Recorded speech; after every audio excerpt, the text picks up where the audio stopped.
Hey there, tonight we're uncovering how Roman soldiers survived the Frontlines, where the truth is, their toughest battle often wasn't against a human enemy, but the relentless grip of exhaustion and the unyielding demands of ancient warfare.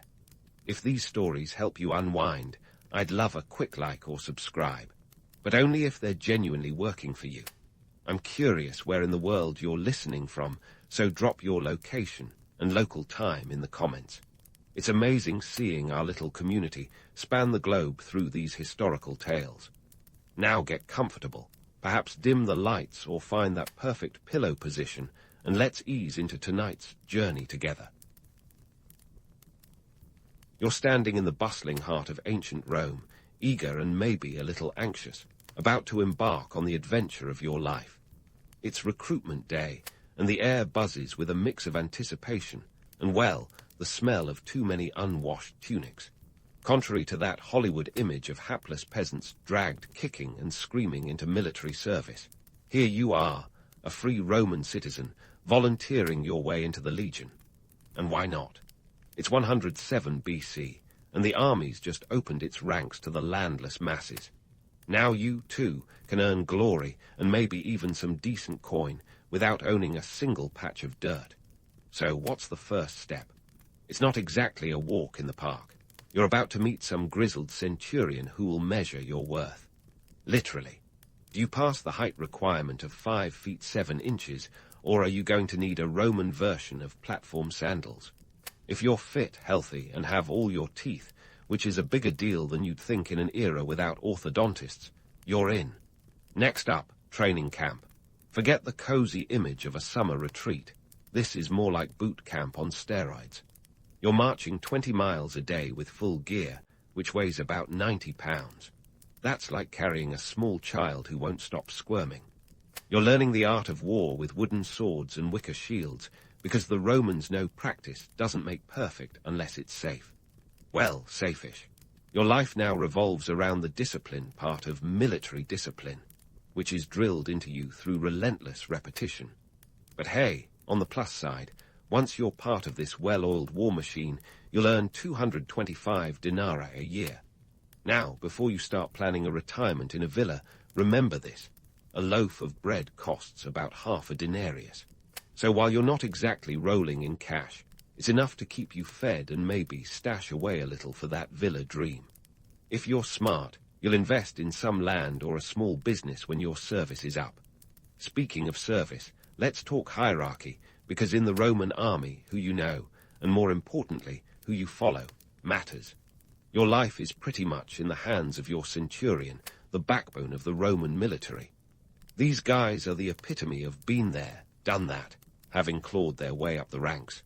Above them are the tribunes, and then the legate, who thinks in terms of strategy and politics more than the day-to-day grind.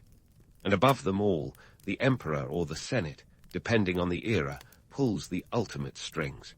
The social dynamics of the legion are a whole other beast. There's camaraderie, sure, but also a clear pecking order and plenty of hazing rituals that make modern-day frat houses look like knitting circles. You learn to follow orders without question, because hesitation on the battlefield could mean the difference between life and a very unpleasant death. And let's not forget the punishments for stepping out of line. Roman discipline is legendary, and not in a good way. Screw up, and you're facing flogging or worse. This isn't just about wielding a sword like a pro.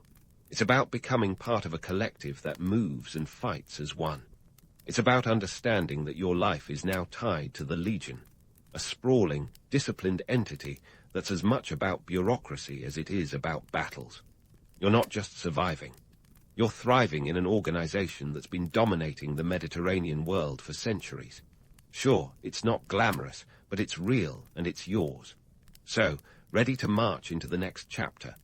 All right, so you're suited up and ready to join the ranks. But hold on, we're about to dive into your new personal fashion statement, your gear. You might think you're about to don something akin to a medieval knight's hefty suit of armor, but let's pump the brakes on that Hollywood image right here. Roman soldiers wore outfits that were more runway chic meets battlefield brutal. First up, the gladius. It's not just a sword, it's practically your best friend on the battlefield. This short, stabbing weapon was the Roman legionaries' answer to, how do I efficiently dispatch my enemies? At around 18 to 24 inches long, the gladius was designed for close-quarters combat. Forget the sweeping, dramatic sword fights you see in movies. This was more like a knife fight in a phone booth. The Romans figured out that stabbing is quicker and more lethal than slashing, and they weren't wrong. It's all about efficiency, baby. Now, let's talk about your ensemble's centerpiece, the Larica segmentata. This segmented armor was less about looking like a metallic Michelin man and more about flexibility. Crafted from strips of iron, it was surprisingly light and allowed for some serious movement. We're talking about 20 to 25 pounds, which in the world of armor is basically featherweight. Sure, it wasn't as light as a t-shirt, but it allowed you to swing your gladius without feeling like you're in a medieval diving suit. And then there are the sandals, caligae, if you want to impress your friends at trivia night. These aren't your average beach flip-flops. We're talking serious footwear engineering here. With thick soles and hobnails, these sandals were built for marching, not lounging by the pool. They had to be, considering you'd be hoofing it up to 20 miles a day.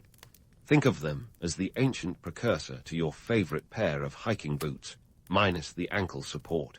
And let's not forget, those hobnails doubled as a weapon when you stomped on an enemy. Talk about multi-purpose design. Now, onto the pilum, the Roman soldier's version of a long-range greeting card. This hefty javelin was designed to bend on impact, making it impossible for enemies to toss it back at you. Clever, right? The Romans were masters of turning their gear into strategic advantages. The pilum was usually about 6 feet long, with a thin iron shank that would penetrate shields. Once it hit, it turned a solid defense into a liability. It's like playing rock, paper, scissors, except with a much sharper ending. And speaking of strategy, let's dive into the economics of all this gear. You see, outfitting a soldier wasn't cheap. A full set of equipment could set the state back about 1,000 sestertii. That's not pocket change, when you consider a common laborer might earn around 900 sestertii a year. It's the Roman version of equipping an army with the latest high-tech gadgets. But in the grand scheme of things, this investment paid off. With well-equipped, highly trained soldiers, Rome expanded its borders and its influence, reaping the rewards in tribute and taxes. Now, before you start thinking your entire paycheck is going to armor maintenance, breathe easy. The state covered the initial cost, but you were expected to keep everything in good working order. Think of it like leasing a car today. A Roman soldier's kit was the ancient equivalent of a company car. This gear wasn't just about practicality. It was a walking representation of Roman superiority. You weren't just a soldier. You were a symbol of Rome's might and ingenuity. So next time someone romanticizes the life of a Roman soldier, remember the reality. Sure, the gear looked impressive, but it was tailored for survival, not style points. And while you might not be decked out like an action hero, you've got something better, the smartest, most efficient military kit of the ancient world. This isn't just a day job, it's a statement of power, precision, and practicality. Now, armed with your trusty gladius and ready to march in those snazzy hobnailed sandals, you're more than just a cog in the Roman war machine. You're a testament to the empire's enduring legacy of innovation. Ready for what's next. Keep those gladi sharp and your sandals ready for the next march. The adventure is just getting started. So you've got your trusty gladius, your ironclad armor, and those sandals ready to take on anything the Roman roads can throw at you. But hold up, before you dream of lounging under a palm tree with a goblet of wine, let's talk about the reality of life on the march. Forget the romantic notion of heroic adventures. This is more like a grueling road trip with no rest stops and questionable dining options. First up, the famous Roman march. You and your fellow legionaries aren't just traipsing through the countryside for fun. No, you're covering 30 kilometers a day, give or take. That's roughly 18 miles, for those not fluent in metric. Rain, shine, or blistering Mediterranean sun, you're expected to keep pace. Think of it as the ancient precursor to a military marathon, minus the cheering crowds and finish line medals. And let's not forget, you're doing it with about 90 pounds of gear strapped to your back. That's like hiking with a very heavy, albeit ungrateful, toddler clinging to you. Now, why all this marching, you ask? Well, the Romans weren't just moving armies. They were moving entire mobile cities. Every evening, after a day of pounding the earth, you'd be setting up a temporary fort. You might be envisioning a quaint rustic campsite, but this was more like a pop-up fortress with all the trimmings. Palisades, ditches, and tents all lined up with military precision. It was like a Roman version of glamping, minus the glamour and with a lot more mud. The construction of these forts was no haphazard affair. Each Roman camp was a mini-metropolis, complete with streets, designated latrines, and a praetorium for the officers. You'd get it all done in a few hours, fueled by sheer discipline and maybe a little peer pressure. After all, the sooner the camp's up, the sooner you get a break. And by break, I mean a hard ground nap before the next day's slog. Speaking of breaks, how about some culinary delights? Spoiler alert. It's not exactly a 5-star buffet. The staple of your diet is a grainy porridge called pools. It's about as exciting as it sounds, but it keeps you going. If you're lucky, there might be some cheese, vegetables, or dried meat tossed in. And let's not forget garum, the Roman condiment of choice. This fermented fish sauce was the ketchup of the ancient world. Fishy, absolutely. But it packed a punch that could make even the blandest pools taste like a culinary adventure. On rare occasions, particularly after a successful skirmish or the benevolent whims of an officer, you might score some real luxuries, like wine.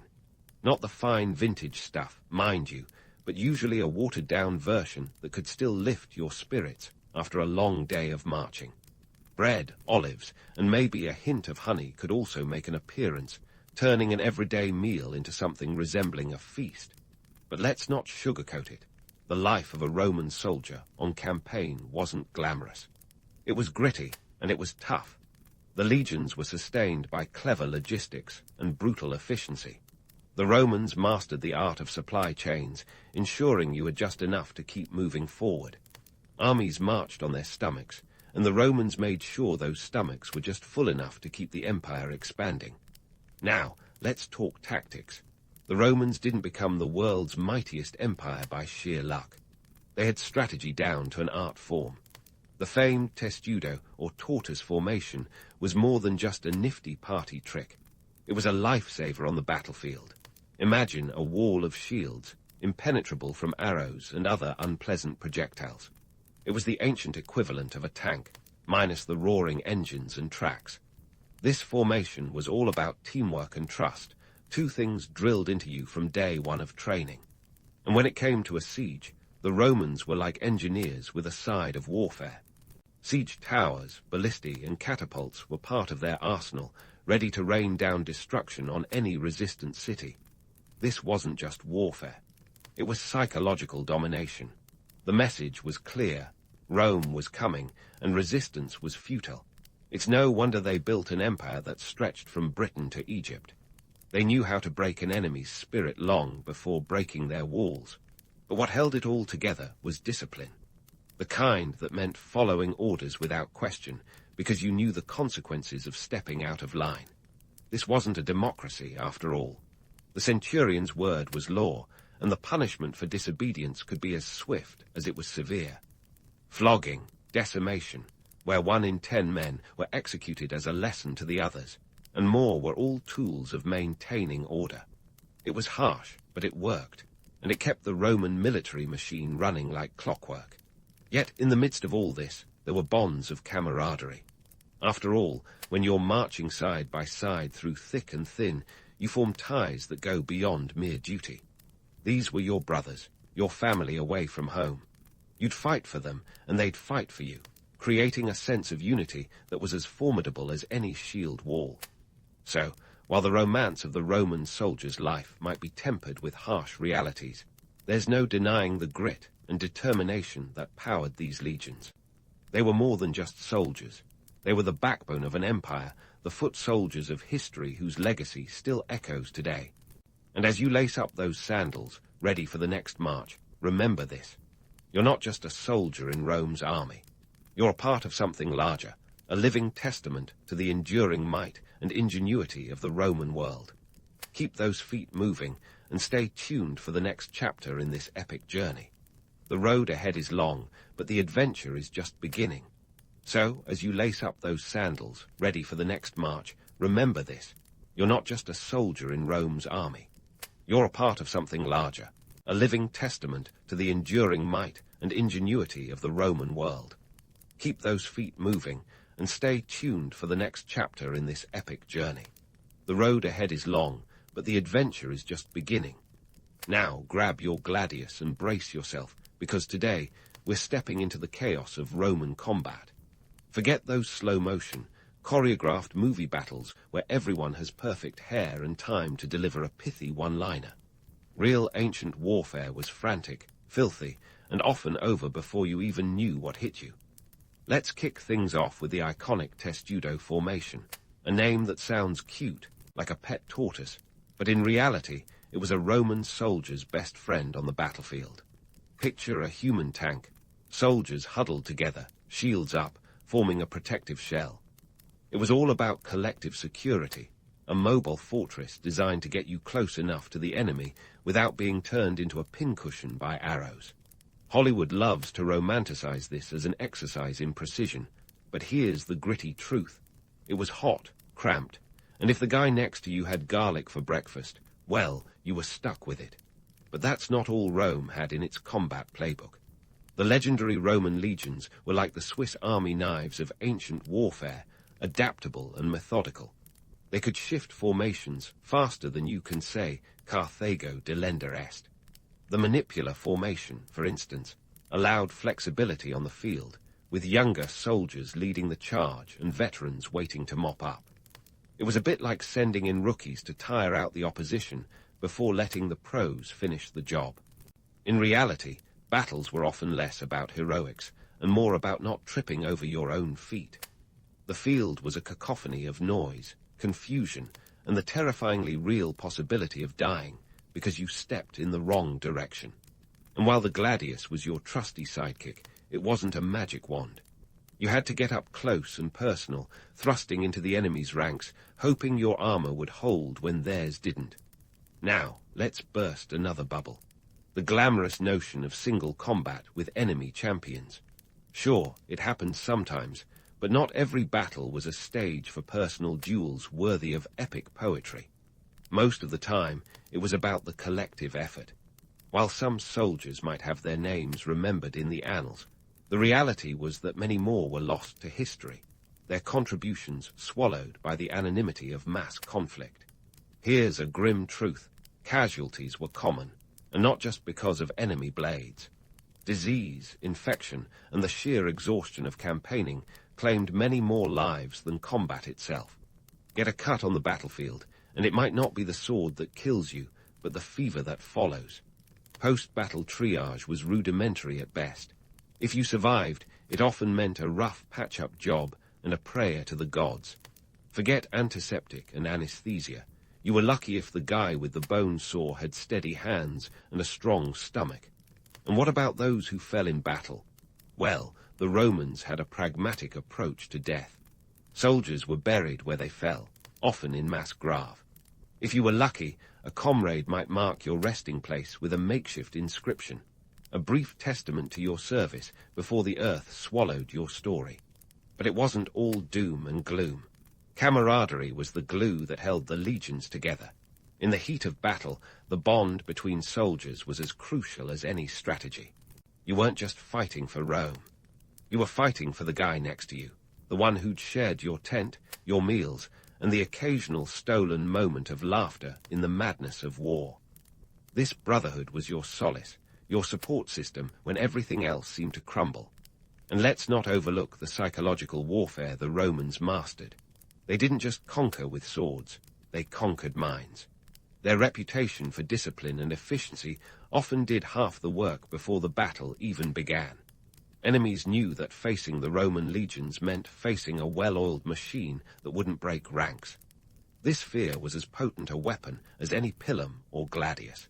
In the end, being a Roman soldier was about surviving the chaos, being part of a collective that could turn the tide of history. It was about understanding that heroism didn't always come with a flourish and a fanfare. Sometimes it was simply holding the line, keeping your balance, and trusting in the man beside you. So, as you stand on the brink of another day in the Roman army, remember this. You're part of a legacy that has shaped the world. It's not glamorous, but it's real. It's the grit beneath your sandals, the weight of your armor, and the unyielding spirit that drives you forward. The battle may be brutal, but it's also a testament to the resilience of the human spirit, and you're right in the thick of it. Just keep marching, soldier. The adventure is far from over. Now that you've survived the chaos of Roman combat, let's fast forward to a quieter battlefield. The transition from soldier to civilian. Imagine that you've hung up your gladius, and your battle cries have given way to the sound of livestock and the gentle rustle of crops. You're a veteran now, stepping into a new chapter and navigating a system that, for all its glory, wasn't without its quirks and downright hassles. First off, let's tackle the Roman pension system and land grants. Unlike the vague promises of modern-day retirement funds, Roman veterans were often rewarded with something tangible: land. It was the empire's way of saying, "Thanks for not dying on us. Here's some dirt." Generous, right? But don't go picturing a sprawling Tuscan villa just yet. The reality was often a modest plot on the empire's fringes, more like a fixer-upper than a palace-ready estate. The land grant system was a strategic move by Rome. By planting veterans in newly conquered territories, they weren't just rewarding loyal service. They were reinforcing Roman presence and culture in these areas. It's like a human version of spreading seeds and hoping for a bumper crop of Roman influence. Yet this wasn't always a farmer's paradise. You might find yourself battling more than just weeds. Think hostile locals or less than ideal land conditions. And what about the pension? Veterans received what was known as a premium militiae, a cash payout that sounds great until you realize it often took years to materialize. Bureaucracy wasn't invented yesterday, and Roman officials were masters of red tape long before it was fashionable. So, while you waited for your well-earned denarii to arrive, you might have been tempted to find a side hustle, perhaps selling those surplus hobnails from your sandals. But let's dig deeper into the political clout veterans wielded. Far from fading into obscurity, many ex-legionaries found a second wind in the political arena. With military service under your belt, you had a badge of honor that could open doors, or at least give you a leg up in local politics. The Roman populace respected the discipline and leadership skills honed on the battlefield. So why not trade in your shield for a toga and try your hand at governance? However, not all veterans pursued political power. Some, weary of war and politicking, preferred the simple life of a farmer. Yet even in retirement, the spectre of military service loomed large. Veterans were often called upon to quell local uprisings or lend their expertise in community defense. You might have thought you were done with Roman discipline, but the empire had a way of pulling you back in when it suited them. Now, let's talk legacy, because if there's one thing Rome was good at, it was leaving an impression. The image of the Roman soldier has endured, from marble statues to modern films. We're talking about a legacy that's become a cultural touchstone, influencing everything from military tactics to fashion. Who hasn't seen a gladius in a museum or watched a movie where Roman soldiers are depicted as the original badasses of history? But here's where we bust some myths.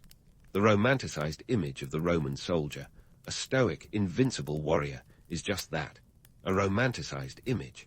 The reality was far more complex. These were men who endured grueling conditions, faced unimaginable hardships, and often died far from home. Their lives were a testament to resilience, but they were also a reminder of the human cost of empire building. In pop culture, the Roman soldier is often portrayed as a symbol of strength and discipline.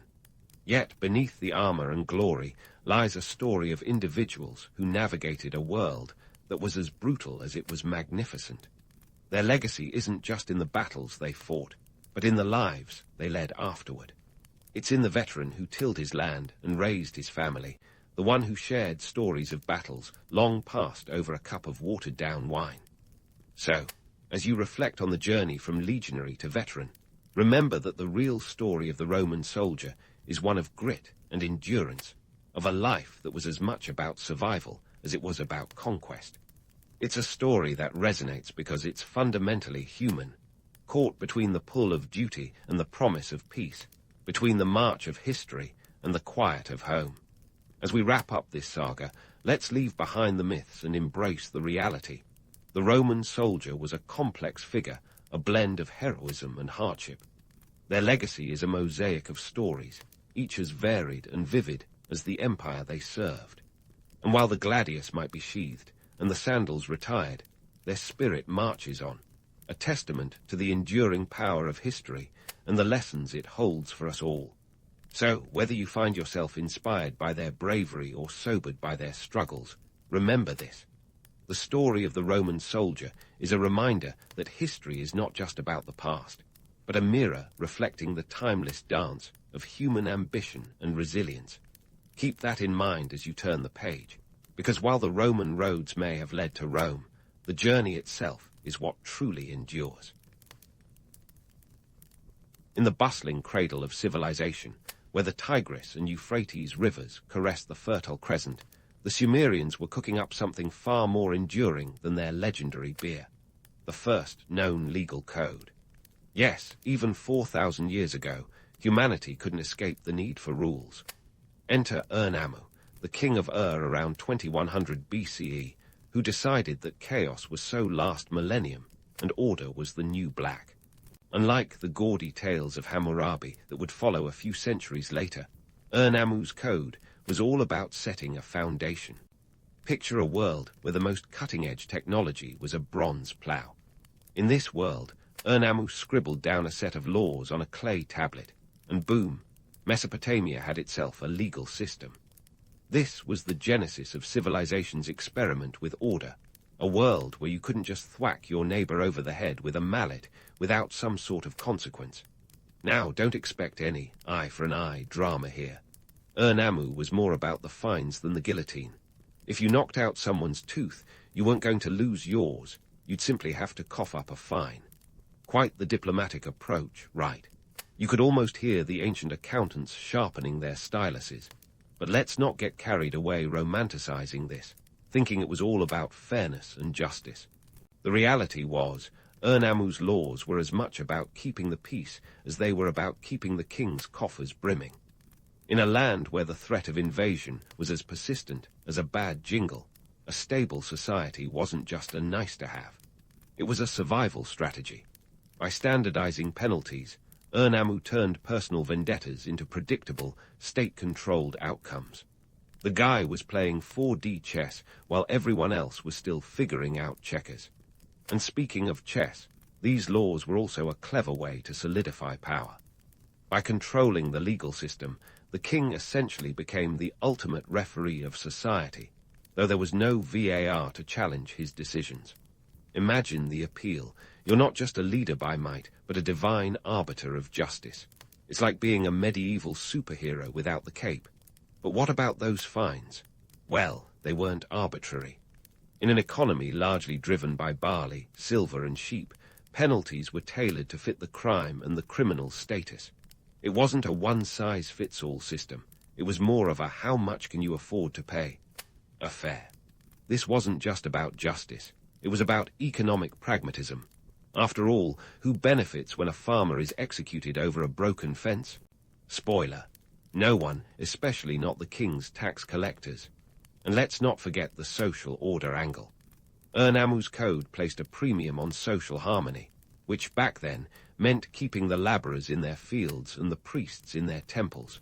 The laws were designed to protect property and maintain class structures because a well-oiled societal machine was less likely to revolt. It was a balancing act of carrot and stick, with the added bonus of not having to clean up a literal bloody mess every time someone skipped out on a debt. Ur-Nammu may not have had Hammurabi's flair for the dramatic, but his legal code laid the groundwork for what would become a hallmark of civilization: the rule of law. It was the ancient world's version of a user manual, albeit one where failure to comply didn't just void your warranty. it cost you a few sheep. So, while Urnammu's laws might not make for thrilling bedtime stories, they were the unsung heroes of stability in a world perpetually on the brink of chaos. It's a tale of early bureaucracy at its finest, where the clay tablet was mightier than the sword. And let's be honest, who doesn't love a little ancient paperwork to spice up their history? And speaking of ancient paperwork, enter Hammurabi, the 18th century BCE rock star of Babylonian kings, who took legal codification and turned it into a spectacle rivaling a modern-day TED Talk, only with a bit more marble and a lot less PowerPoint. Around 1754 BCE, Hammurabi carved his set of 282 laws onto a massive stone stele, standing over 7 feet tall. Think of it as the original public service announcement, a monolithic billboard for justice, or what passed for justice back then. Now, before we get too carried away with the grandeur of this ancient legal slab, let's debunk the myth that Hammurabi was some kind of Mesopotamian saint. Sure, he was a lawgiver, but he was also a shrewd politician and a master at image crafting. This wasn't just law, it was a PR campaign etched in stone. The king's bearded visage, depicted receiving the laws from the god Shamus, wasn't just there for decoration.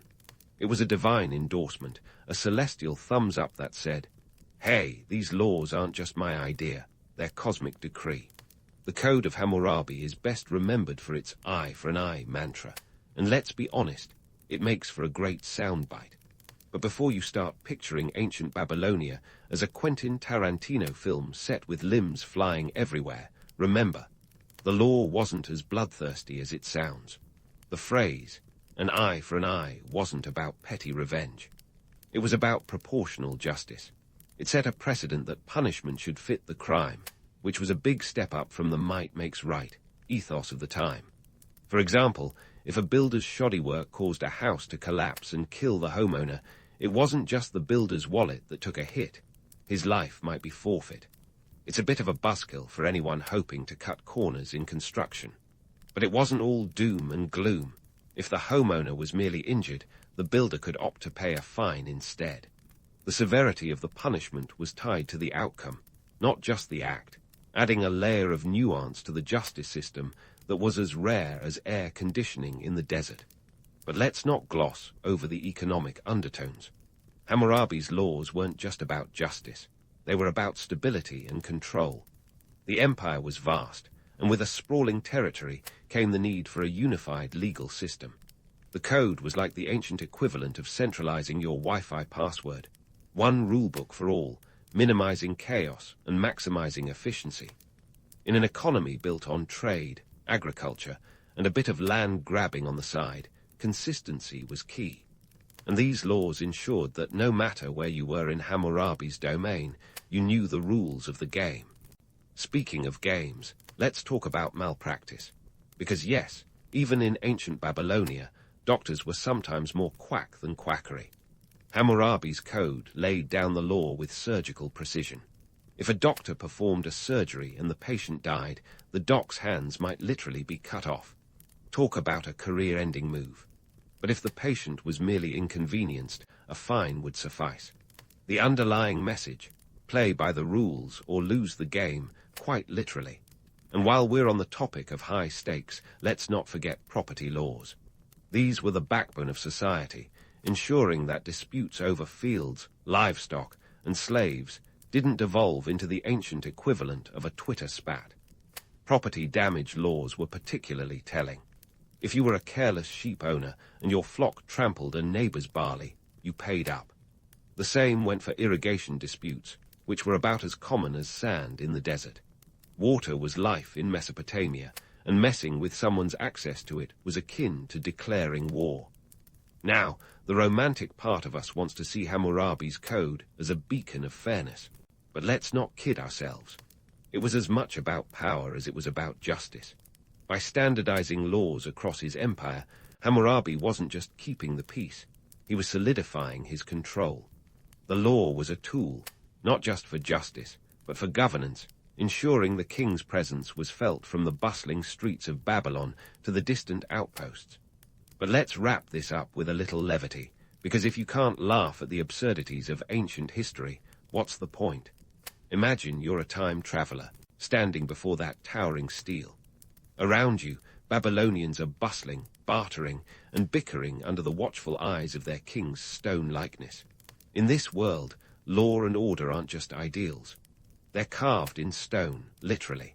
It's a world where justice isn't blind, but it sure is etched deeply. So, as we leave Hammurabi's world for the moment, remember this. The code was more than just a list of do's and don'ts. It was a statement, a message to his subjects and to history itself. It said, "Here stands Hammurabi, king and lawgiver, whose words endure as long as this stone." And in a land where the sands of time buried many a civilization, that was no small feat. Stay tuned, because this legal journey is far from over, and the best, or perhaps the worst, is yet to come. And speaking of feats, let's dive into the tangled web of Mesopotamian laws and their social implications, where fairness was more like a mirage in the desert than a reality. You see, Mesopotamian justice was less about Lady Justice balancing the scales and more about a complex dance between wealth, power, and class. It was a system where your social standing could mean the difference between a slap on the wrist and losing a hand, or worse. In the ancient land of barley and bricks, class distinctions were woven into the legal fabric tighter than a Babylonian tapestry. The laws, etched in stone by the likes of Hammurabi, didn't just punish wrongdoing. They clarified who was worth more in society's eyes. In Hammurabi's code, for example, if a nobleman, let's call him Mr. Hoity-Toity, knocked out the tooth of someone from the lower class, he paid a fine. But if the tables were turned, and a commoner dared to do the same to Mr. Hoity-Toity, they'd be in for a world of hurt, quite possibly losing their own tooth in the process. Justice, it seems, had a sliding scale. Now let's talk numbers, because who doesn't love a little ancient accounting? A typical fine for knocking out a tooth could be as low as a few shekels for the wealthy, equivalent to a couple of days' wages, whereas a commoner might pay with physical punishment or a hefty fine that could cripple their finances. In today's terms, it's like getting a parking ticket for a millionaire versus a student. One shrugs it off, the other considers eating ramen for the next month. But why this discrepancy? Well, in a society where the wealthy held all the cards, laws ensured they stayed at the top of the deck. The economic implications of these laws were profound. By embedding class distinctions into the legal system, the Babylonians ensured that wealth circulated among the elite. This wasn't just about keeping the rich rich. It was about maintaining order in a society that depended on a clear hierarchy to function. The king and his cronies needed the merchants to trade, the farmers to farm, and the slaves to, well, slave away. And so the laws worked in favor of those who kept the economy and the king's coffers bubbling along. Trade, the lifeblood of Mesopotamia, thrived under these laws, albeit in a way that would make a modern economist cringe. Imagine you're a merchant peddling your wares from Ur to Babylon, a journey of some 200 miles.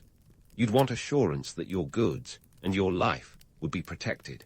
And the legal codes provided just that, but for a price. Merchants of means could afford the insurance of legal protection, while those less fortunate took their chances. It's the ancient equivalent of having a VIP pass at a concert. You get the perks, while the plebs are left to fend for themselves in the mosh pit of life. But let's not romanticize this with notions of noble merchants and benevolent kings. The reality was that trade laws were as much about control as they were about commerce. The king needed to ensure that trade routes remained open and profitable, not just for the merchants, but for the empire itself.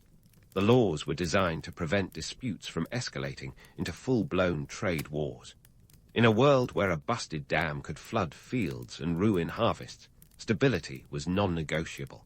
Speaking of stability, let's not forget the daily grind of the average Mesopotamian, where the laws seeped into every crevice of life, like the Tigris in flood season. If you were a laborer, the laws dictated your wages, your working conditions, and even your rations. The king's scribes were meticulous, ensuring that everything from the length of a workday to the amount of barley you received was regulated. It was an ancient punch card system, minus the clock, but with all the bureaucracy. Yet, while the laws maintained order, they also locked people into their social strata. The legal system was like a ladder with missing rungs. Moving up was nearly impossible unless you had the backing of someone at the top. The concept of social mobility was as foreign as Wi-Fi, and the laws ensured it stayed that way. This wasn't just about keeping the peace. It was about keeping everyone in their place. And speaking of places, let's take a closer look at the power dynamics that these laws entrenched. In this legal landscape, the king was the ultimate authority, but he wasn't pulling the strings alone. Priests, merchants, and landowners wielded significant influence, often acting as intermediaries in disputes. They were the gatekeepers of justice, ensuring that the laws served their interests as much as the king's. It was a game of thrones, where alliances were key, and the real power lay not in the laws themselves, but in who interpreted them. But let's not get too bogged down in the politics without a nod to the absurdities of it all. Imagine a world where a simple irrigation dispute could lead to a full-blown investigation, complete with witnesses and scribes. Water was as precious as gold, and the laws reflected that. If your negligent irrigation practices flooded your neighbor's fields, you'd better believe there'd be a clay tablet with your name on it, and not in a good way. It was a world where the mundane could become monumental, where the simple act of watering your crops was fraught with legal peril. So, as we wrap up this leg of our journey through Mesopotamian justice, let's remember that these laws were much more than words on a tablet. They were the framework of society, the glue that held the chaotic world of ancient Mesopotamia together. But they were also a double-edged sword, offering stability while reinforcing inequality. The laws may have been etched in stone, but their implications were as fluid as the rivers that cradled this ancient civilization. And that, dear listeners, is just a taste of the intricate dance of economy, society, and power that defined Mesopotamian law. But don't put away your time-traveling goggles just yet, because there's more to uncover. As we delve deeper into the legal labyrinth, we'll continue to unearth the secrets of a world that, despite its ancient facade, feels surprisingly familiar. Stay tuned for more tales of justice, power, and the timeless struggle for fairness in Part 4 of our saga.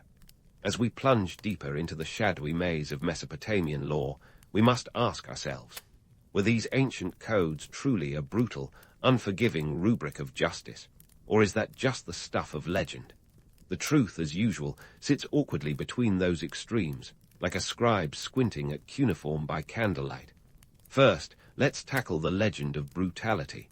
Sure, tales of Hammurabi's eye for an eye, justice make for great campfire stories, but they're not the whole picture. In reality, the Code of Hammurabi comprised 282 laws, and guess what? Most of them didn't involve chopping off limbs or other gory punishments. A whopping 90% of the code dealt with civil law, property rights, business transactions, and family matters. Think less Game of Thrones and more Judge Judy with a Babylonian twist.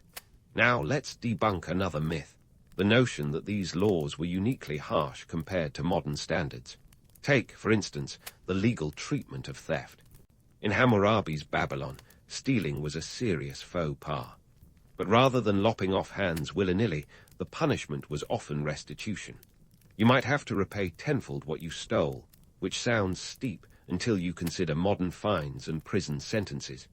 In this ancient framework, justice was a financial balancing act, a precursor to the hefty fines and damages we see today. However, before we start romanticizing this as some ancient utopia of fairness, let's inject a dose of reality. The system was rigged, and not subtly. If you were a slave or a poor farmer, the scales of justice tipped decidedly against you. The wealthy could pay their way out of trouble, while the impoverished faced harsher sentences. It was the original pay-to-win system, and let's be honest, some things never change. And speaking of change, let's talk about some surprisingly progressive elements buried in this ancient legal morass. Take women's rights, an area where Mesopotamian laws showed a glimmer of modernity. Women could own property, initiate divorce, and engage in business. This wasn't some egalitarian paradise, but in a world where most women were seen as appendages to their husbands, it It was a step forward. A small step, mind you, more like a shuffle, but a step nonetheless. Now let's pivot to the economic engine that these laws helped drive. The Mesopotamian economy was a beast, fueled by trade and agriculture, and the laws were its oil. They regulated everything from the price of grain to the wages of laborers, creating a semblance of stability in an unpredictable world. Picture a bustling bazaar in ancient Ur, where merchants haggle over barley prices under the watchful eye of scribes. These laws ensured that everyone from the lowliest peddler to the wealthiest trader played by the same rules, with the occasional backroom deal thrown in for good measure. But lest we get too misty-eyed about this proto-capitalist paradise, remember that these laws also entrenched inequality. The legal system was a ladder missing several rungs, and unless you were born into wealth or managed to marry it, you were likely stuck on the bottom rung, looking up. Now, let's touch on the myth of legal uniformity. The idea that Hammurabi's code was the law of the land for everyone, and everything is more fantasy than fact. The reality was messier. Local customs often trumped the king's edicts, and justice was heavily influenced by who you knew, and how much you could pay them. Even in Hammurabi's time, personal connections greased the wheels of justice, a tradition that echoes through the ages. And speaking of echoes, it's time we address the elephant, or should I say, the lion in the room, the role of kingship. The king was the supreme judicial authority, but his power was as much about perception as it was about reality. The king's image as a divine lawgiver was meticulously crafted to maintain order. It was a political theatre, where the king's pronouncements were less about justice and more about control. Hammurabi's stele wasn't just a legal document, it was a monument to his power and a not-so-subtle reminder of who held the reins. But let's not paint with too broad a brush here. The legal system, while flawed, was a pioneering effort in governance. It provided a framework where society could function, trade could flourish, and most importantly, kings could rule without constant uprisings. It was a delicate balancing act, like juggling flaming torches while riding a unicycle, impressive when it worked and disastrous when it didn't. So, as we meander through this legal labyrinth, remember that these ancient laws were more than just relics. They were living documents, adapted and interpreted by countless scribes and judges, each adding their own twist. They were a complex tapestry of power, economy, and society, a testament to humanity's eternal struggle to balance order and chaos. As we continue our exploration in the next part, keep your time-traveling sandals on. There's more to uncover about the gritty realities of Mesopotamian justice, and trust me, the tale is far from over. As we continue our time-traveling trek through the dusty annals of Mesopotamian justice, we find ourselves on the cusp of the grand finale, a tale not just of laws etched in stone, but of ideas carved into the very fabric of human civilization. You see, the legacy of these ancient codes isn't just a footnote in history books or a dusty relic for archaeologists to fawn over. No, it's the very DNA of modern law, a testament to humanity's perennial quest to impose order on chaos, even when the chaos is self-inflicted. Let's start with the basics, codification.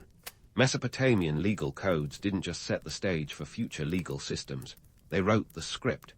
The idea of writing down laws, making them public, and ensuring everyone with status, knew the rules was revolutionary. In a world where oral tradition was king, Hammurabi and his predecessors were the original coders, laying down lines of legal code long before anyone knew what a computer was. This was the Mesopotamian version of open-source software, minus the tech support hotline. These codes laid the groundwork for what we now call the rule of law. The notion that laws should govern a society instead of the whims of its rulers was a groundbreaking concept. Sure, the playing field was skewed in favor of those with power, but the very idea that laws could, and should, apply to everyone was a radical departure from the might makes right ethos that had prevailed for millennia. Fast forward a few thousand years, and this concept is the bedrock of modern democratic societies, where theoretically even the highest office is subject to the law. In other words, Hammurabi's steel was the ancient precursor to your local courthouse, albeit with fewer metal detectors. Now, let's talk about the influence on specific legal principles. Ever heard of the presumption of innocence? It's that handy little concept that says you're innocent until proven guilty. While not explicitly stated in Mesopotamian law, the seeds of this idea can be traced back to the need for evidence and witnesses in legal disputes, a practice clearly outlined in Hammurabi's code. Ancient Babylon was no utopia of fairness, but the requirement for proof laid the groundwork for one of the most fundamental rights in modern legal systems. And let's not forget the economic implications. Mesopotamian laws regulated everything from trade to property rights, ensuring a semblance of order in a burgeoning economy. Modern commercial law owes a debt to these ancient codes, which recognized the importance of stable, predictable legal frameworks for economic growth. It's a thread that runs through centuries, from barter systems in bustling bazaars to the intricate financial markets of today. The laws that once governed the price of barley in now echo in the regulations that keep Wall Street in check, or at least try to. But what would those ancient lawmakers make of today's legal dramas? Picture Hammurabi binge-watching a courtroom TV show. He'd probably be bemused by the theatrics, shrugging at the notion of objection, Your Honor, and wondering why the judge doesn't just consult a stone tablet and call it a day. From his perspective, our modern obsession with due process might seem like an overcomplicated dance, but he'd surely appreciate the spectacle. After all, his own code was as much about public relations as it was about justice. And speaking of public relations, let's indulge in a little myth-busting about the romanticized vision of these ancient codes. It's easy to envision them as noble attempts at fairness, but the reality was much more pragmatic. These laws were tools of control, designed to maintain social order and economic stability. The romantic appeal of a just and fair ancient society is tempting, but the truth is that these codes were often wielded like a sledgehammer, reinforcing social hierarchies and ensuring the status quo remained unchallenged. The king's justice was less about fairness and more about keeping the peace in a land where rebellion could flare up faster than a Mesopotamian sunburn. Yet, despite their flaws, these ancient laws carried forward a timeless message. That order is preferable to chaos. In a world teetering on the edge of anarchy, the rule of law was the glue holding society together. It's a legacy that resonates across the ages, reminding us that while the specifics may change, the fundamental human desire for stability and justice remains unchanged. From the clay tablets of to the digital databases of today, the quest for a just society is as ancient as civilization itself. So, as we wrap up our journey through the legal labyrinth of ancient Mesopotamia, let's take a moment to appreciate the indelible mark these laws left on history. They were more than just a collection of rules. They were a blueprint for civilization. A world without law is a world without order, and the Mesopotamians, those ancient architects of justice, understood this better than anyone. In the end, the legacy of Mesopotamian legal systems is a testament to the enduring power of ideas. It's a reminder that even in the face of chaos, there is hope for order, and perhaps a touch of divine humor etched in stone. And as we continue to grapple with our own complex legal dilemmas, perhaps we can take a cue from those ancient scribes, that while laws may be imperfect, they're the best tool we've got for navigating the tangled web of human society.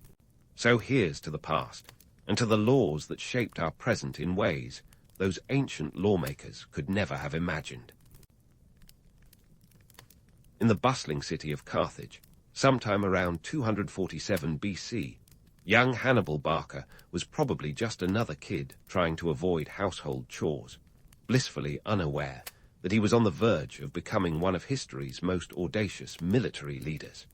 Now, Carthage wasn't just a seaside resort for ancient beach bums lounging in the Mediterranean sun. Nope, it was a full-blown powerhouse with the kind of economic clout that would make even modern Wall Street sharks do a double take. With a population of around 400,000 people, Carthage was a vibrant metropolis built on trade. thanks to its strategic position, smack dab, in the middle of major Mediterranean routes. Money flowed through its ports faster than ancient gossip, fueling a city as dynamic as any in the ancient world. And in this dynamic city, the Barca family was a big deal. Hannibal's dad, Hamilcar Barca, wasn't just any father figure wagging a finger at his kids for not finishing their chickpea stew. Hamilcar was a war hero, a general who'd given the Romans a run for their denarii during the First Punic War. He was the kind of guy who'd probably sign his name with a flourish, the ink still wet with the sweat of battle. So, when we talk about Hannibal's early influences, we're talking about a kid who grew up hearing bedtime stories about military strategy instead of nursery rhymes. But let's cut to the chase here. Carthage and Rome weren't exactly swapping friendship bracelets. The geopolitical tension was thicker than a bowl of Carthaginian porridge. After the First Punic War, which ended in 241 BC, Rome and Carthage were like two neighbors who'd been bickering over a fence line for too long. Rome had snatched Sicily right from under Carthage's nose, and let's just say that left some deep-seated grudges. Carthage was simmering, and young Hannibal was marinating right in that brine of animosity. Now there's this legendary tale that Hannibal, at the tender age of 9, stood before his father and swore an eternal oath to be an enemy of Rome. It's a scene straight out of a blockbuster, complete with swelling music and dramatic close-ups. But let's pause and consider, how likely is it that a 9-year-old was making international declarations of enmity? It sounds more like the kind of tale spun by later historians to add a little Shakespearean flair to the narrative. Sure, it's charming and all, but reality is probably a lot less melodramatic. Hannibal was likely just a kid trying to impress his dad, not realizing he'd be stuck with a lifelong vendetta. But let's not dismiss the cultural and economic factors that were brewing that grudge. Carthage wasn't just a city with a chip on its shoulder. It was an empire itching to reclaim its place in the Mediterranean sun. Its economy was robust, powered by trade networks that spanned from the Iberian Peninsula to the Levant. Carthaginian merchants were the ancient equivalent of global entrepreneurs, wheeling and dealing in everything from metals to textiles. It was a city where innovation met opportunity, a place where the hum of commerce was as constant as the sea breeze. Amidst this mercantile buzz, young Hannibal would have absorbed the importance of not just military might, but also economic power. The Carthaginians weren't just sword swingers, they were shrewd negotiators, and it's likely Hannibal's tactical genius was shaped as much by the marketplace as by the battlefield. Yet the tension with Rome was the constant backdrop, the ever-looming storm cloud that colored every decision Carthage made. So, as Hannibal grew, he wasn't just a boy with a famous father. He was a product of his time, a time when Carthage was licking its wounds from past defeats and plotting its glorious comeback. The city was a cauldron of ambition, pride, and a fair bit of bitterness. And Hannibal, whether he swore an oath or not, was poised to become the embodiment of Carthage's defiance. As we delve into the life of Hannibal Barca, let's remember that history is a messy, complicated tapestry, woven from threads of fact and fiction, myth and reality. The stories we tell about figures like Hannibal are as much about who we want them to be as who they actually were. But make no mistake, Hannibal's journey, from a boy in Carthage to a man who would haunt Roman nightmares, is a tale worth untangling, one bold decision at a time. In the grand tapestry of Hannibal's life, his famous march across the Alps looms as the masterpiece of military audacity. But before we romanticize it into a scenic hike with elephants, let's cut through the fog of legend and peek at the logistical chaos that was the reality. You see, moving an army of 50,000 men, 9,000 cavalry, and 37 elephants over those snowy peaks was less epic saga and more nightmare road trip. The journey began in the autumn of 218 BC, a time when most sensible generals would be curling up with a cup of mulled wine, not crossing treacherous mountain passes. Yet Hannibal, ever the overachiever, decided this was the perfect season for an alpine adventure. His goal, to outflank the Romans by entering Italy from the north, Because why take the easy route when you can make history right? Now, let's talk elephants. These weren't just any elephants. They were the ancient equivalent of tanks meant to strike fear into the hearts of the enemy. But before you picture a majestic convoy gracefully ascending the Alps, remember, elephants aren't exactly built for mountain climbing.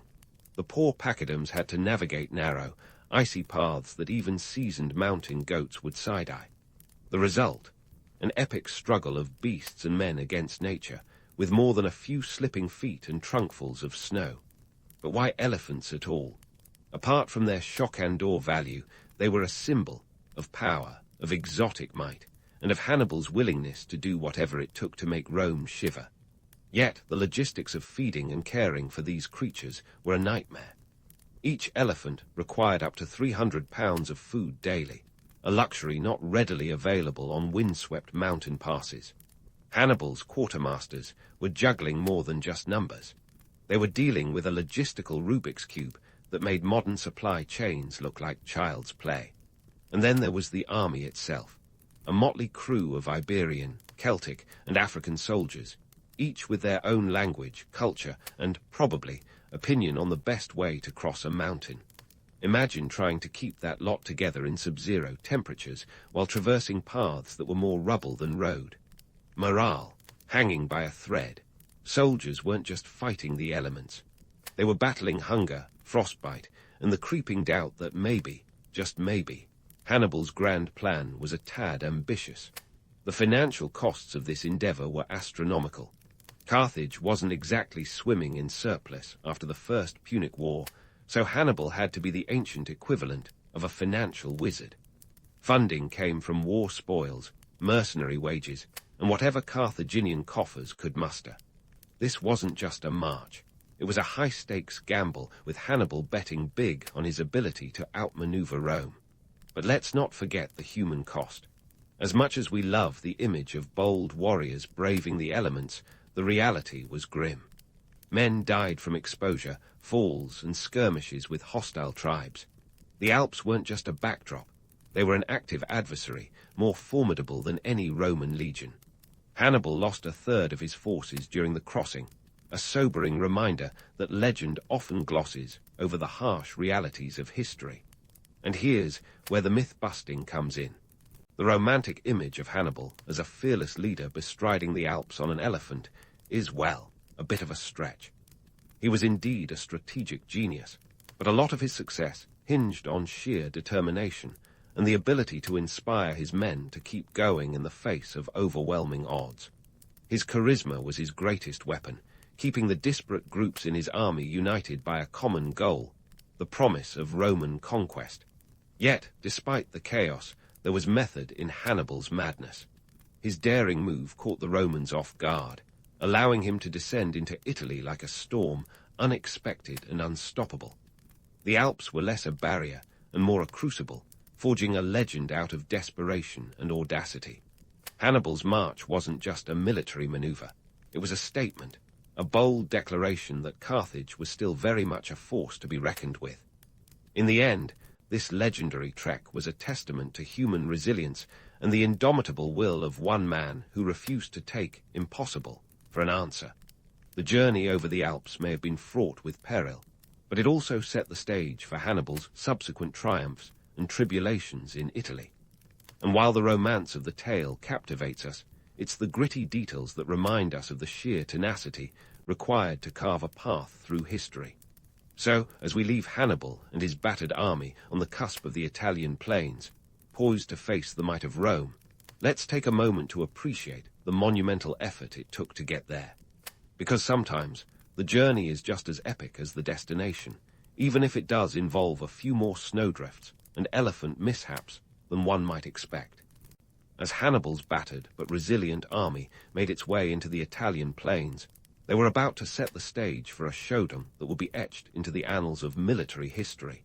The Battle of Cannae. Now, if you're thinking Hannibal just strolled into Italy and started causing chaos, think again. This guy wasn't playing checkers. He was playing high-stakes chess surrounded by a minefield. His next move.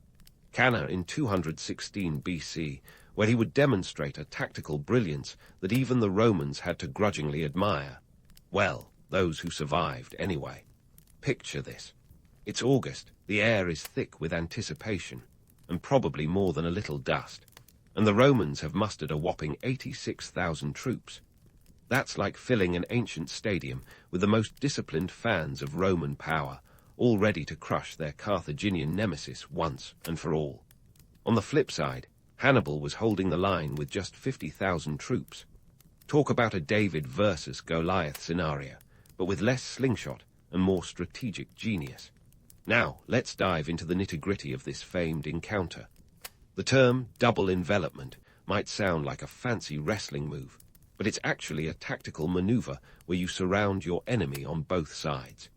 In the Battle of Cannae, Hannibal executed this with the precision of a master conductor leading an orchestra.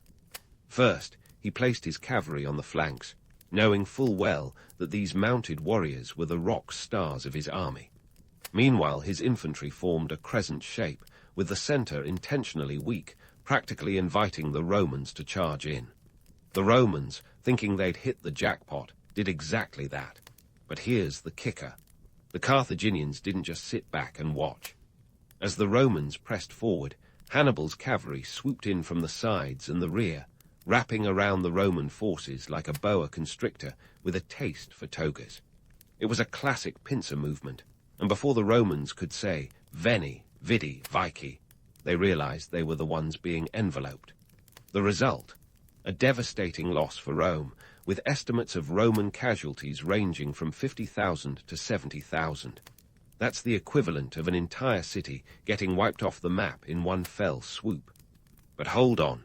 Before you start picturing Hannibal as some sort of ancient military wizard casting spells on the battlefield, let's bust a few myths.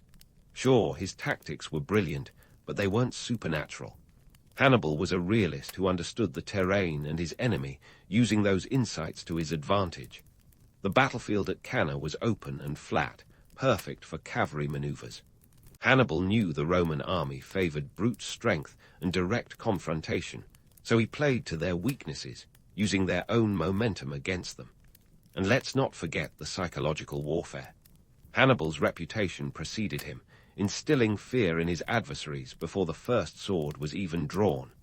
The Romans, for all their discipline, were human too, susceptible to panic when things went south. Hannibal manipulated this expertly, turning what could have been a battlefield brawl into a carefully choreographed spectacle of chaos. Now, what about the economic fallout? The Roman economy took a hit as severe as the loss of manpower. Armies weren't just fighting machines. They were economic units, consuming resources, demanding pay, and impacting trade routes. The loss at Cannae meant Rome had to dig deep into its coffers to rebuild its forces, relying heavily on its allies and the vast resources of the Italian peninsula. This wasn't just a military defeat. It was a fiscal fiasco that sent shockwaves through the Roman Senate. The financial strain forced Rome to adapt, reshaping its military tactics and administrative strategies to prevent another Cannae-like catastrophe. And here's a fun fact. After Cannae, Hannibal expected Italian allies to flock to his banner, eager to throw off Roman dominance. While some did, the mass desertion he hoped for didn't materialize, showing that Rome's grip was more tenacious than he anticipated. This miscalculation highlights a crucial point. Even the most brilliant commanders can falter when it comes to reading the political tea leaves. So, as we dissect the events at Cannae, let's appreciate the gritty reality beneath the legend. Hannibal wasn't a magician. He was a strategist who understood the art of war in the fullest sense. His victory wasn't just about clever tactics, though they were indeed clever, but about a comprehensive understanding of human nature, economics, and the psychological battlefield that was as real as any physical one. The legacy of Cannae is a testament to the power of innovation in warfare, but also a reminder of the unpredictable nature of conflict. It was a battle that showcased the thin line between victory and annihilation, a line Hannibal walked with the confidence of a man who knew exactly what he was doing, or at least he made it look that way. As we move forward in this saga, Hannibal's tactical prowess will face new challenges, and Rome, battered but not broken, will rise from the ashes of Canna with a resolve that would eventually turn the tide of the war. So stay tuned as we follow Hannibal's next moves, where the stakes will only get higher, the battles more intense, and the history more compelling. The story's far from over, and trust me, you won't want to miss what happens next. As Hannibal's story marches onward, we find ourselves diving deep into the mind games and psychological antics he played on the Romans. Now, if you thought Hannibal was just about brute force and audacious moves, think again. This guy was the ancient equivalent of a chess grandmaster who never hesitated to employ a little psychological warfare to keep his enemies on their toes. Take his infamous head-counting strategy, for instance. Picture this. After every battle, Hannibal would have his men gather up the Roman dead, and we're talking thousands of soldiers here, and count them. But this wasn't just some morbid inventory. Oh no, this was a message. By sending back the grisly tally to Rome, Hannibal was essentially saying, "Look what I've done with just a fraction of your numbers. Imagine what I'll do next." It was a psychological gut punch, designed to shake the Roman Senate and fill the citizens with dread. And let's be honest, nothing says, "I'm in your head," quite like a head count. But Hannibal didn't stop there. He knew that warfare wasn't just about who had the bigger army, it was about who could win the hearts and minds of the people. In classic propagandist style, he worked to sway Italian city-states to his side, promising them liberation from Roman rule. The man was a master at selling his vision of a Rome-free Italy. Yet, despite his best efforts, many city-states remained loyal to Rome, revealing the complex web of alliances and rivalries that even Hannibal couldn't fully unravel. Meanwhile, back in Rome, the financial struggle was real. The loss at Canna had blown a hole in the Roman treasury the size of a Carthaginian war elephant. Replenishing their forces wasn't just a matter of drafting new soldiers. It was an economic nightmare. The Romans had to dig deep, imposing taxes, calling in debts, and even resorting to desperate measures like the creation of emergency currency. Imagine the panic in the Roman Senate as they scrambled to keep their military machine running, all while trying to maintain public morale. It was like watching a high-stakes poker game where the Romans kept betting with chips they didn't have. And let's talk about the cracks that started to show in Hannibal's campaign. This guy may have seemed invincible, but even the best-laid plans have their weak points. For one, Hannibal's reliance on local support was a double-edged sword. Sure, he could rally some allies, but the lack of a strong, consistent supply line became a thorn in his side. Unlike the Romans, who could call upon the vast resources of their empire, Hannibal's position in Italy was far from secure. His army, impressive as it was, had to forage and scavenge to survive, which wasn't exactly a sustainable strategy. Moreover, as much as the legend of Hannibal's invincibility spread, the Romans weren't just sitting back sipping wine and hoping for the best. No, they were adapting, learning from their defeats, and evolving their tactics. Under the leadership of Fabius Maximus, Rome adopted a strategy of attrition, avoiding direct confrontation and instead harassing Hannibal's army, cutting off supplies and wearing them down. This shift in strategy was like putting Hannibal's campaign on a slow, grinding chokehold. It was a painfully slow process, but it was effective. And let's not forget the pressure from back home in Carthage. Hannibal was out there, making history, but his support from Carthage was lukewarm at best. The Carthaginian government wasn't exactly throwing a parade in his honor, and there were constant power struggles and political intrigues that made getting reinforcements and resources a Herculean task. It was as if Hannibal was playing a high-stakes game of Risk, only to find out his teammates back home were too busy bickering over who got the last piece of pizza.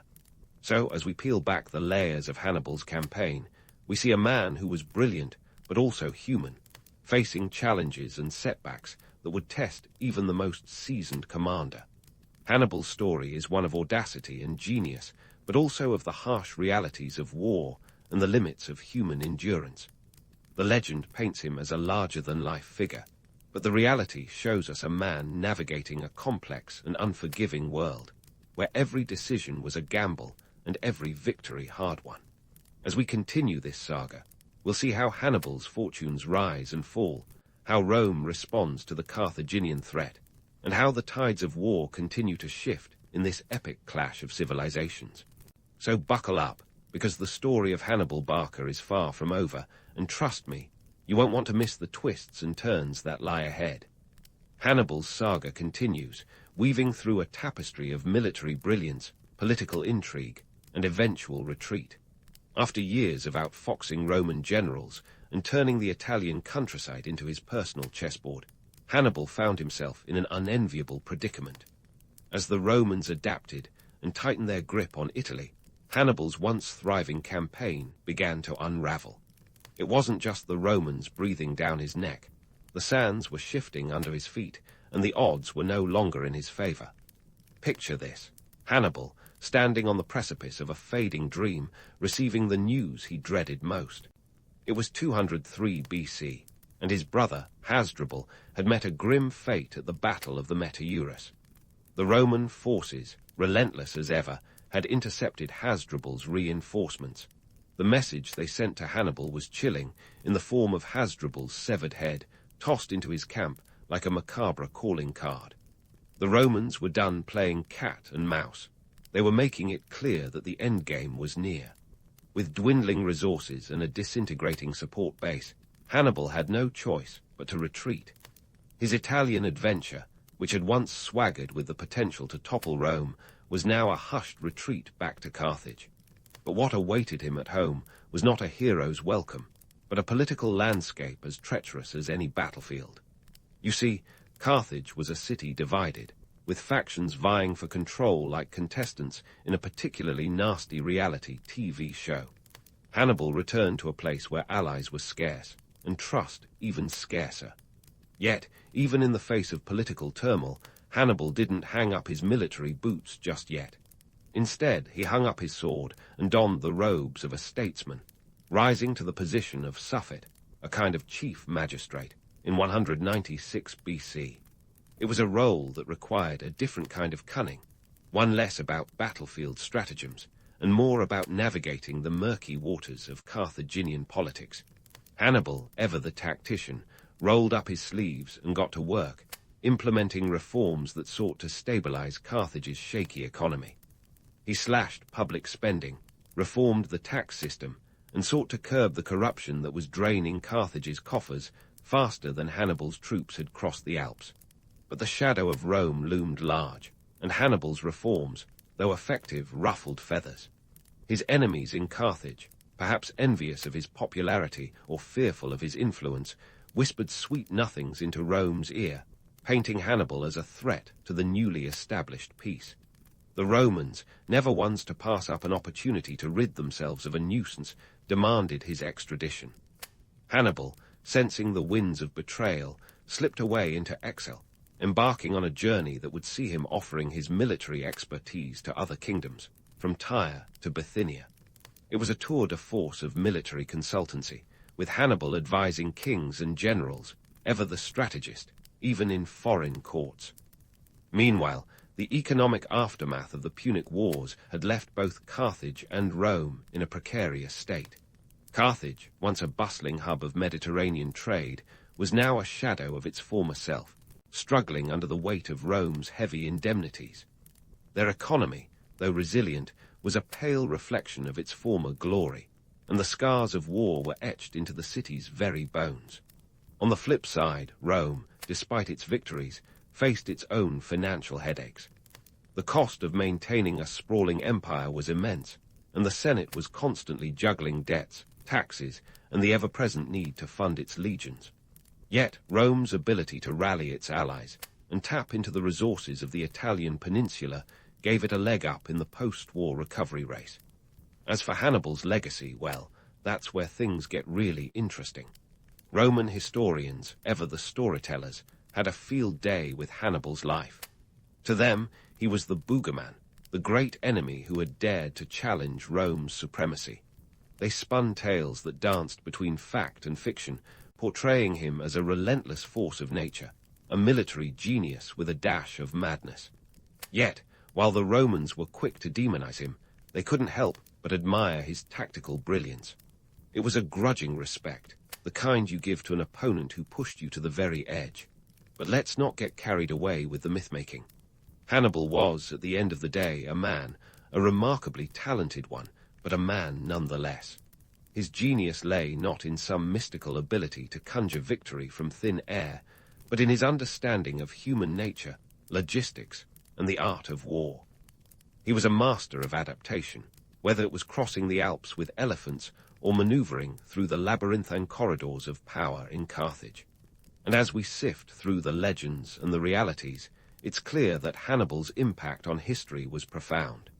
He forced Rome to rethink its strategies, adapt its military doctrines, and ultimately become the juggernaut that would dominate the ancient world. In a way, Hannibal was both a catalyst and a cautionary tale, a testament to the heights of human ambition and the inevitability of human limitations. As we wrap up this whirlwind journey through Hannibal's life, let's take a moment to reflect on what history can teach us. It's a reminder that even the most formidable figures are shaped by their circumstances, that their legacies are as much about their failures as their successes. Hannibal may not have conquered Rome, but he left an indelible mark on the world, one that echoes through the ages as a testament to the power of audacity, resilience, and the enduring allure of the underdog.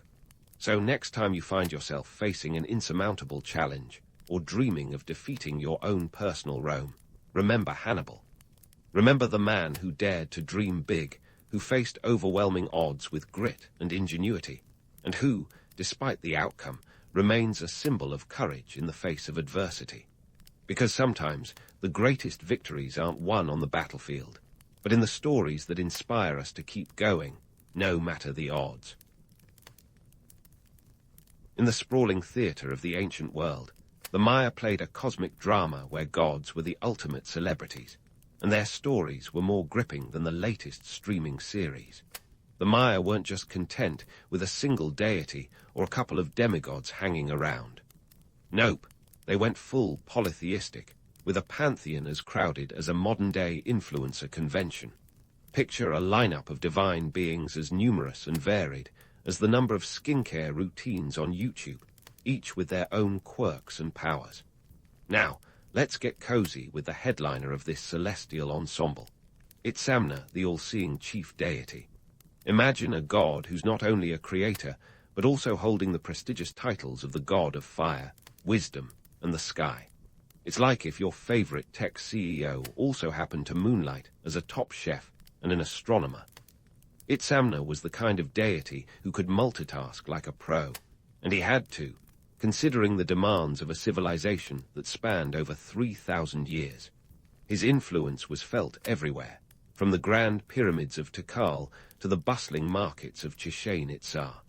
The Maya's mythology wasn't just about keeping the gods happy. It was a rich tapestry woven into the very fabric of their daily lives. Take the Popol Vuh, for instance, their mythological narrative that reads like a blockbuster script. This sacred text wasn't just a collection of bedtime stories. It was the ultimate guidebook on how the universe came to be. According to the Popol Vuh, the gods tried creating humans multiple times, each attempt as disastrous as the last, until they finally got it right with maize. Yes, the same stuff you find in your cornflakes was the divine ingredient for humanity. That's ancient trial and error for you. But these myths weren't just for entertainment. They set the stage for the Maya's social order and cosmic understanding. The stories from the Popol Vuh were like the ancient equivalent of a moral compass, guiding everything from agricultural practices to the very structure of their society. By aligning their lives with these celestial narratives, the Maya created a civilization that was as much about the spiritual as it was about the practical. Of course, the Maya's religion wasn't all peaceful meditations under the jungle canopy. It also involved a fair share of bloody sacrifices, because apparently the gods weren't just about long sermons and gentle hymns. They had a taste for the dramatic, and what could be more dramatic than offering the gods a fresh heart plucked from a living human? In a way, the Maya's devotion was a testament to the lengths people will go to please their deities, even if it means cutting out the middleman, quite literally. These beliefs did more than just dictate spiritual rituals. They shaped the very politics of the Maya world. Kings and rulers claimed divine right, using their supposed connections to the gods as a political tool. After all, why argue about who should rule when you can just say, "The gods chose me"? It's a tactic as old as time, and it worked wonders in cementing power structures that lasted for centuries. In exploring the Mayas' religious beliefs, we're not just peeking into their temples or eavesdropping on their prayers. We're witnessing a civilization where the lines between the divine and the mundane were as blurred as the edges of the rainforest they called home. The gods walked among the people, not in a literal sense, but through every aspect of their existence, from the food they ate to the very soil they tilled. As we delve deeper into the world of the Maya, we'll continue to unravel how these divine narratives influenced every facet of their lives. But for now, let's just appreciate the audacity of a civilization that dared to weave its history and future into the stars, and did so with a flair that would make any modern mythmaker green with envy. Speaking of weaving history into the stars, the Maya sure knew how to spin a celestial yarn. But let's not get lost in the cosmos just yet. Instead, let's zoom in on the ground level, where the real power players of the Maya world strutted their stuff. The priests and rulers. Imagine them as the Beyonce and Jay-Z of the ancient world, except instead of chart-topping hits, they were dropping divine connections and political decrees. These folks weren't just about wielding power. They were about justifying it with a celestial stamp of approval. First up, the rulers. Picture them perched on their thrones, decked out in elaborate headdresses that screamed, "I'm not just a king, I'm practically half-god." The Maya kings claimed divine lineage, tracing their ancestry back to the gods themselves. Because who wouldn't want to say their great-great-granddad was more than just a farmer? This divine right wasn't just a fancy title. It was a political tool. It gave these rulers the authority to command armies, enforce laws, and collect taxes, all with the divine backing that made dissent seem not just rebellious, but downright blasphemous. Now, kings and rulers are all well and good, but even the most divinely appointed monarch needs a little help now and then. Enter the priests, the indispensable intermediaries between the divine and the mortal.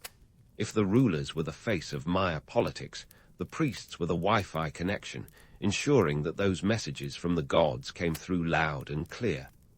They were the ones conducting the rituals, interpreting the omens, and most importantly, keeping the cosmic balance in check.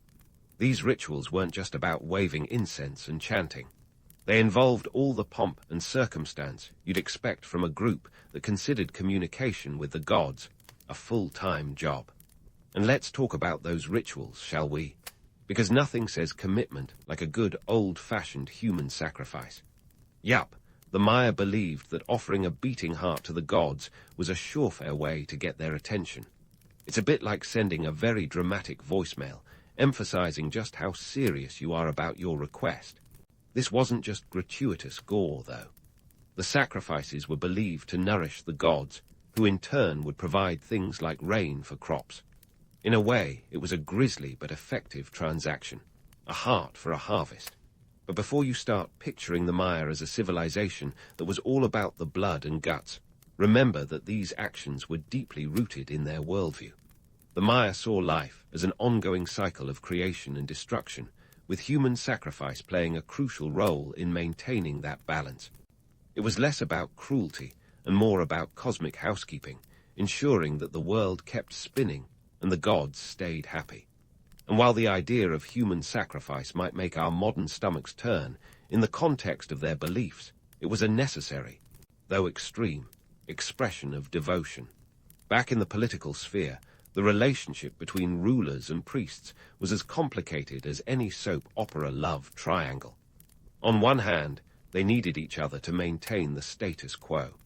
The priests provided the religious legitimacy that underpinned the rulers' power, while the rulers protected and funded the priesthood, ensuring that the rituals could continue unabated. But there was also a tension there, a delicate balance of power where too much influence from one side could tip the scales. It was a bit like a game of chess, but with more feathers and less chessboards.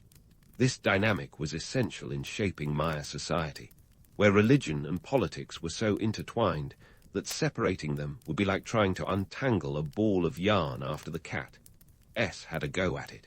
The rulers needed the priests to maintain their divine status, and the priests needed the rulers to keep the temples running and the offerings flowing.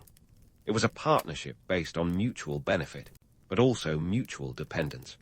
To truly understand the importance of this relationship, you have to look at the broader context.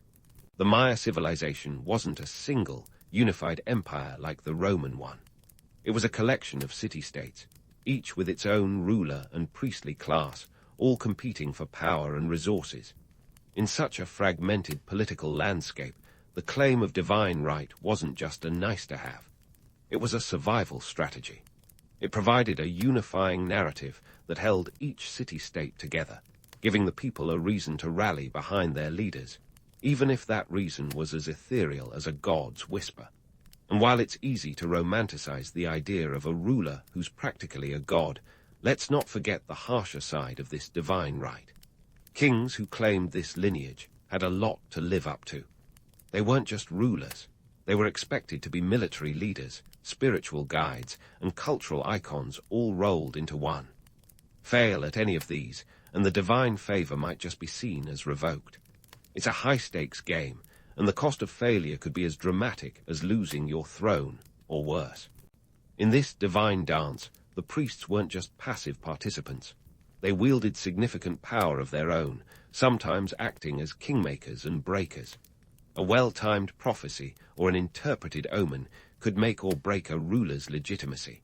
So, while the rulers might have sat on the thrones, the priests often held the strings, pulling them with the precision of a maestro conducting an orchestra. Of course, this power wasn't without its perks. The priests enjoyed a privileged position in society, with access to resources and influence that the average Maya could only dream of. They were the keepers of knowledge, the guardians of tradition, and the interpreters of the divine will. Their role was as demanding as it was prestigious, requiring a lifetime of training and devotion. But the rewards were substantial, cementing their status as one of the most powerful groups in the Maya world. Yet, for all their power and influence, the priests and rulers were still human. They faced the same challenges and rivalries that define any political system, ancient or modern. The interplay between religion and politics was a constant balancing act, a delicate dance where one misstep could send the whole system tumbling down. And so, the Maya civilization continued, driven by the interplay of divine mandate and political necessity.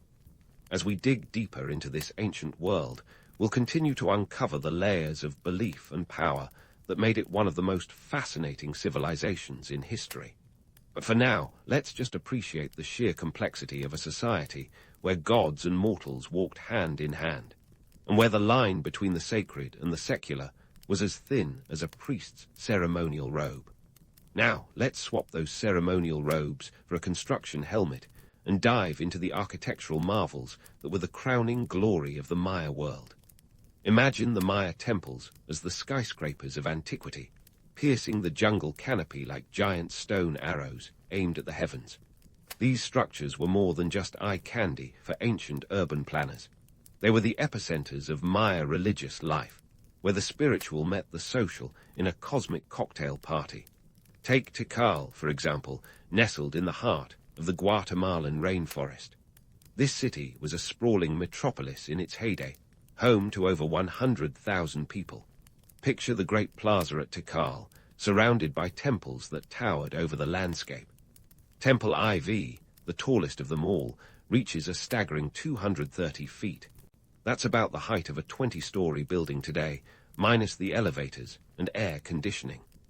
Climbing to the top would give you a view that stretched for miles, a testament to the Mayas' knack for blending architectural prowess with an affinity for jaw-dropping vistas. Building these monumental structures wasn't just about piling stones on top of each other. It required an army of laborers, artisans, and architects, each contributing to the grand vision.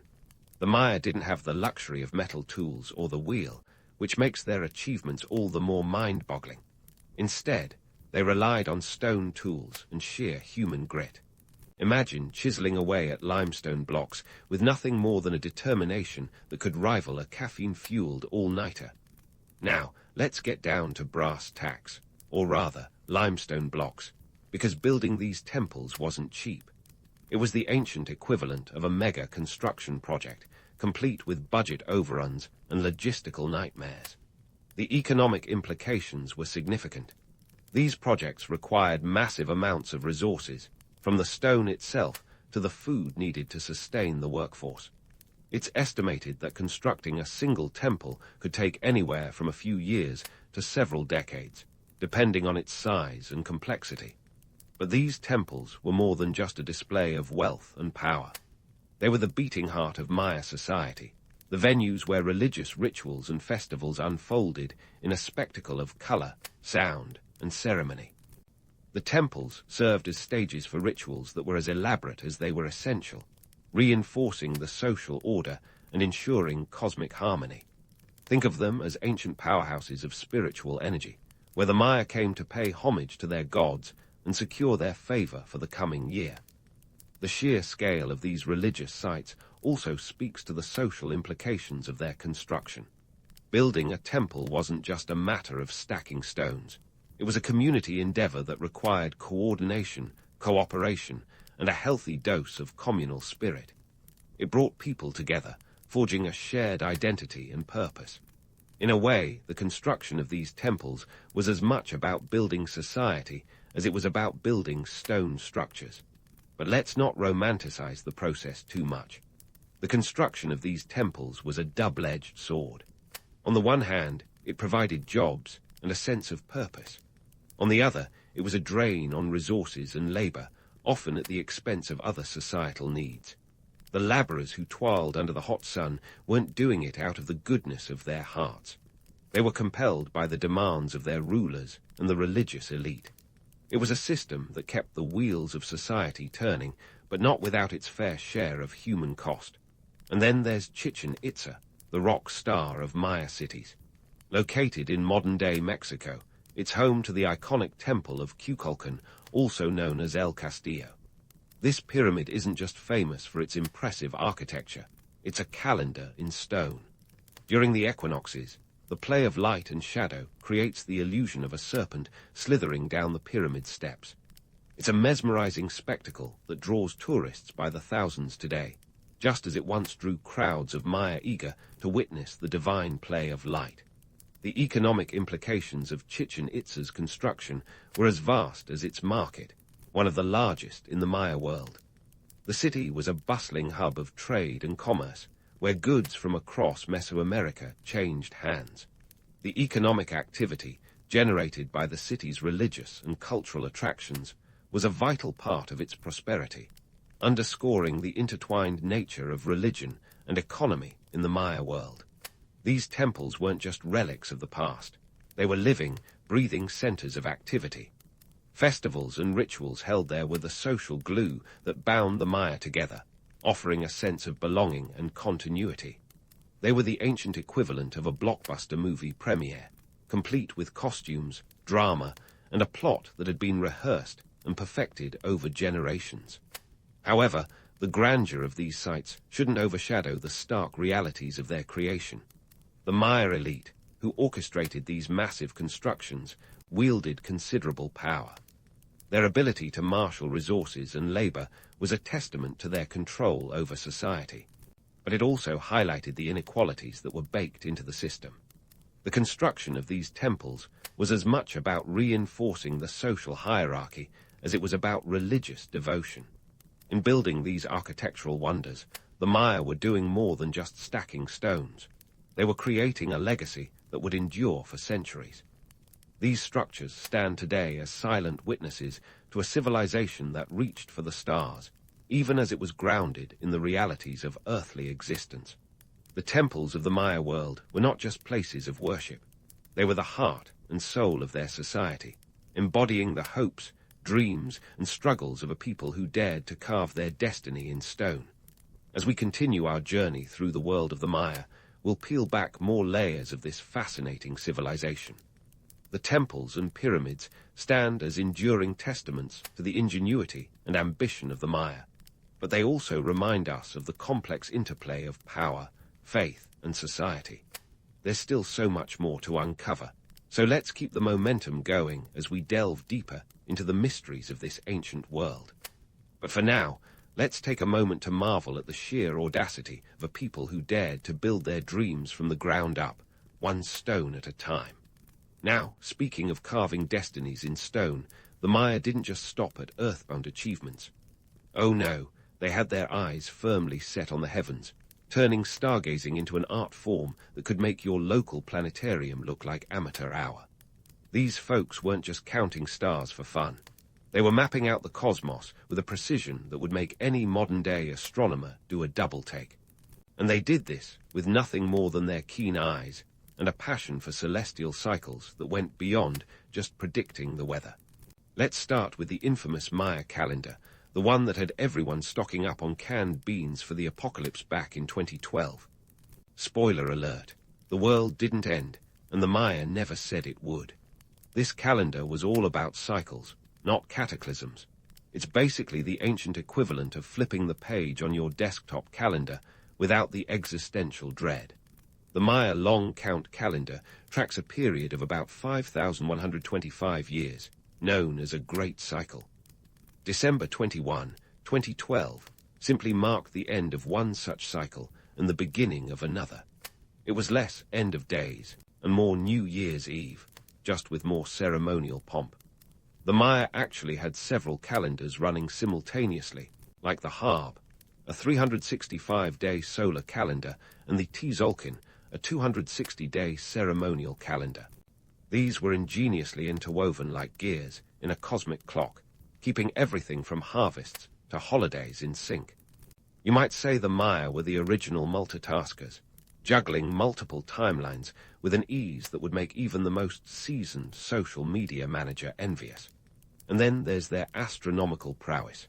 The Maya tracked celestial bodies with an accuracy that was downright spooky. Take Venus, for example. To the Maya, Venus wasn't just a pretty light in the sky. It was a timekeeper, a harbinger of war, and a goddess all rolled into one. They calculated its cycle with such precision that they could predict its movements within a day's accuracy over a period of 500 years. That's the kind of detail that would make any astronomer's data spreadsheet blush. They believed Venus's appearances were linked to important events like the crowning of kings or the beginning of wars. If Venus was shining bright, you'd better believe the priests were consulting their charts. Speaking of wars, let's not forget the practical applications of all this stargazing. The Maya didn't just watch the heavens for kicks. They used what they saw to make real-world decisions, like when to plant crops, when to hold ceremonies, or when to launch an attack on the neighboring city-state. Because why not let Venus decide when it's time to invade? It adds a certain celestial drama to the proceedings, don't you think? Their astronomical observations were so detailed that the Maya even built specific buildings to capture these celestial events. Take the Caracol at Chichen Itza, an ancient observatory that would make Galileo nod in approval. Its design allowed for the tracking of equinoxes, solstices, and the movements of Venus, providing the Maya with a cosmic cheat sheet for their rituals and agricultural activities. It's like they had a direct line to the universe, ensuring that their society ran like a well-oiled machine, or at least one that consulted the stars on a regular basis. Now, let's talk about the mathematics behind their astronomical genius. The Maya had a number system that was as elegant as it was effective, using a base 20 vigesimal system. They even conceptualized zero, a mathematical concept that many ancient cultures took a while to wrap their heads around. This allowed them to perform complex calculations that were essential for their astronomical predictions and calendar systems. Imagine trying to plan a celestial calendar without zero. It's like trying to bake a cake without flour. The Maya got it right and used it to measure time and space with a finesse that left others in the cosmic dust. But before we get too starry-eyed, let's acknowledge the flip side of this celestial obsession. The Mayas' focus on astronomy wasn't just an intellectual exercise. It was a tool of power and control. By claiming divine knowledge of the heavens, the priests and rulers could legitimize their authority. After all, if you're the guy who can predict a solar eclipse, you're probably also the guy who can tell people when the gods want a new pyramid built. It was a neat trick, blending science, religion, and politics into a seamless narrative that kept the society ticking along. And while we're debunking myths, let's tackle the romantic notion of the Maya as peaceful stargazers. Sure, they had a thing for the night sky, but they also had a thing for expansion and conquest. The stars might have guided their agricultural cycles, but they also guided their spears. The Maya world was a complex tapestry of city-states, each vying for supremacy like an ancient game of Risk, where alliances were as mutable as the heavens themselves. In short, the Maya's celestial obsession was both their guiding light and their strategic toolkit. It shaped their understanding of the universe and their place within it, offering an order to the chaos of life. But it also provided a cosmic justification for their earthly ambitions, wrapping the mundane realities of power and politics in a cloak of divine inevitability. As we continue our exploration of the Maya world, let's keep our gaze skyward. For in those stars, the Maya found not just their destiny, but their racen deity. But remember, the story's not over yet. The celestial dance continues. So, where did all those celestial calculations and cosmic interpretations leave the Maya? Surprisingly, not in a dusty chapter of a history book, but very much alive in the traditions of their descendants. It's like the Maya left a cosmic breadcrumb trail that somehow survived colonization, conversion, and the ravages of time. Let's dive into how these ancient beliefs have shapeshifted into the present day, a testament to human resilience and cultural stickiness that even the universe would applaud. First, let's clear the fog around the notion that the Maya simply vanished into thin air. Contrary to the dramatic narratives spun by early explorers and conspiracy theorists alike, the Maya civilization did not disintegrate overnight. Sure, the grand cities were abandoned by the 10th century, but the people, they adapted, migrated, and continued living their lives, albeit with fewer grand pyramids and more down-to-earth challenges. Fast forward to today, and you'll find over 6 million Maya descendants in Central America, particularly in Mexico, Belize, Guatemala, and Honduras. They may not be building astronomical observatories out of stone, but their cultural heartbeat continues to echo with ancient rhythms. Take the Day of the Dead, a celebration that's as colorful as it is poignant. While it's a festival that's often associated with Mexico in general, its roots dig deep into Maya practices. This celebration of life and death is a vibrant bridge, connecting the living with the departed, a tradition that harks back to the Maya's intimate relationship with the cycles of nature and the celestial calendar. It's a time when families gather to honor their ancestors, a practice that resonates with the Maya belief in the cyclical nature of life and death. So, while you might not find human sacrifices on the agenda today, the reverence for ancestors remains a cornerstone of cultural identity. And speaking of identity, let's not forget the sacred maize.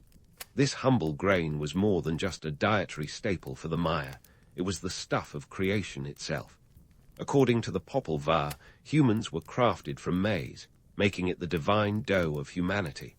Today, maize still holds a central place in the diet and rituals of Maya descendants. It's the corn in your tamale, the masa in your tortilla, and the symbol of life's continuity, threading through centuries like an unbroken strand of DNA. But wait, there's more. The Maya's spiritual practices didn't just dissolve, they evolved. Traditional ceremonies continue to be performed, often in syncretic forms that blend ancient Maya beliefs with Catholic elements introduced during Spanish colonization. In places like the Guatemalan highlands, you might witness a shaman conducting a ceremony that feels both ancient and familiar, a fusion of incense smoke, rhythmic chants, and offerings of candles and flowers.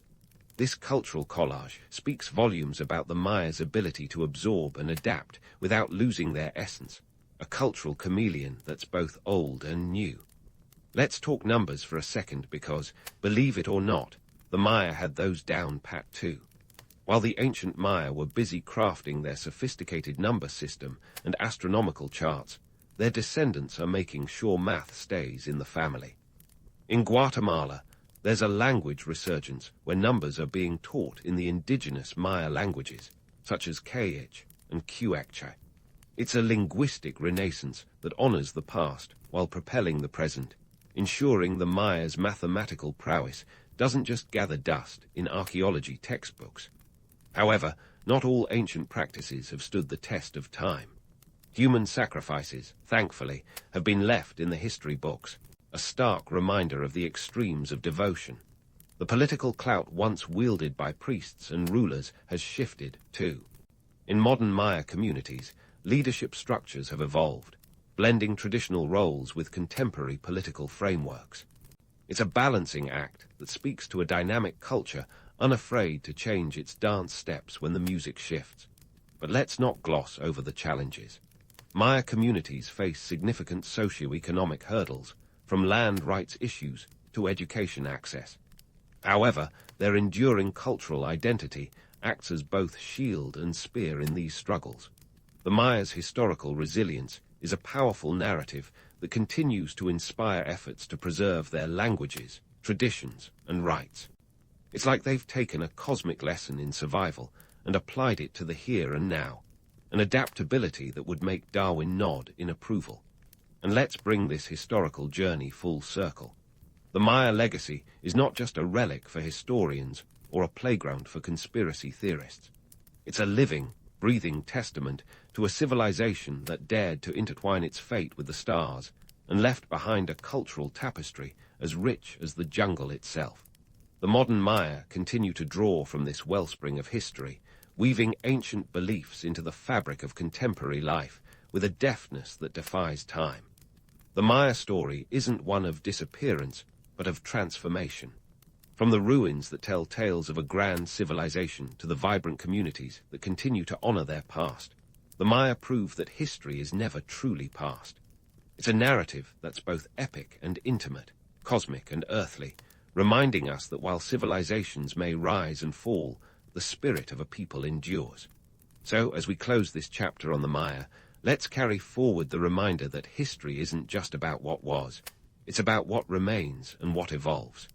It's about the stories we tell, the myths we debunk, and the truths we embrace, all part of the grand human tapestry that continues to unfold.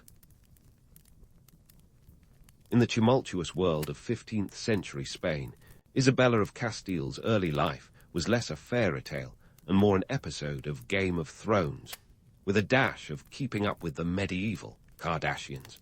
Born on April 22, 1451, in the town of Madrigal de las Altas Torres, Isabella was thrust into a royal family that was more dysfunctional than a reality TV show reunion. Her father, John II of Castile, a king with a penchant for not really being in control, left quite a legacy. He was effectively a puppet of his favorite, Alvaro de Luna, which didn't exactly scream strong leadership.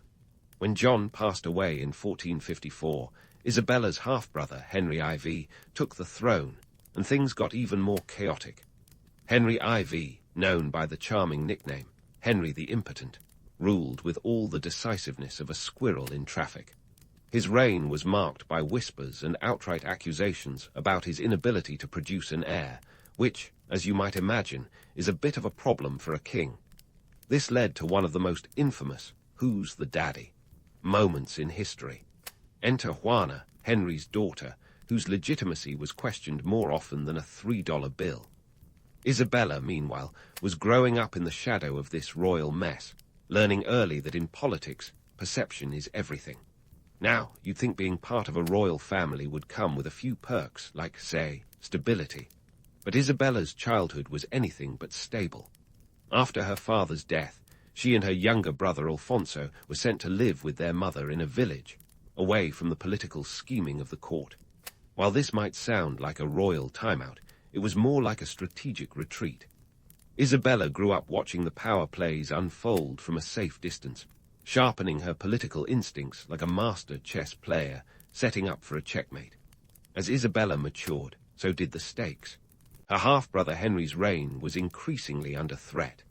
Nobles who were fed up with his ineffective rule and scandalous personal life saw Isabella and Alfonso as potential replacements.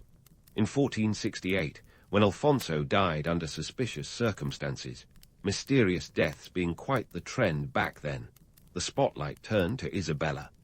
The nobles, desperate for a strong leader, proposed her as the rightful queen.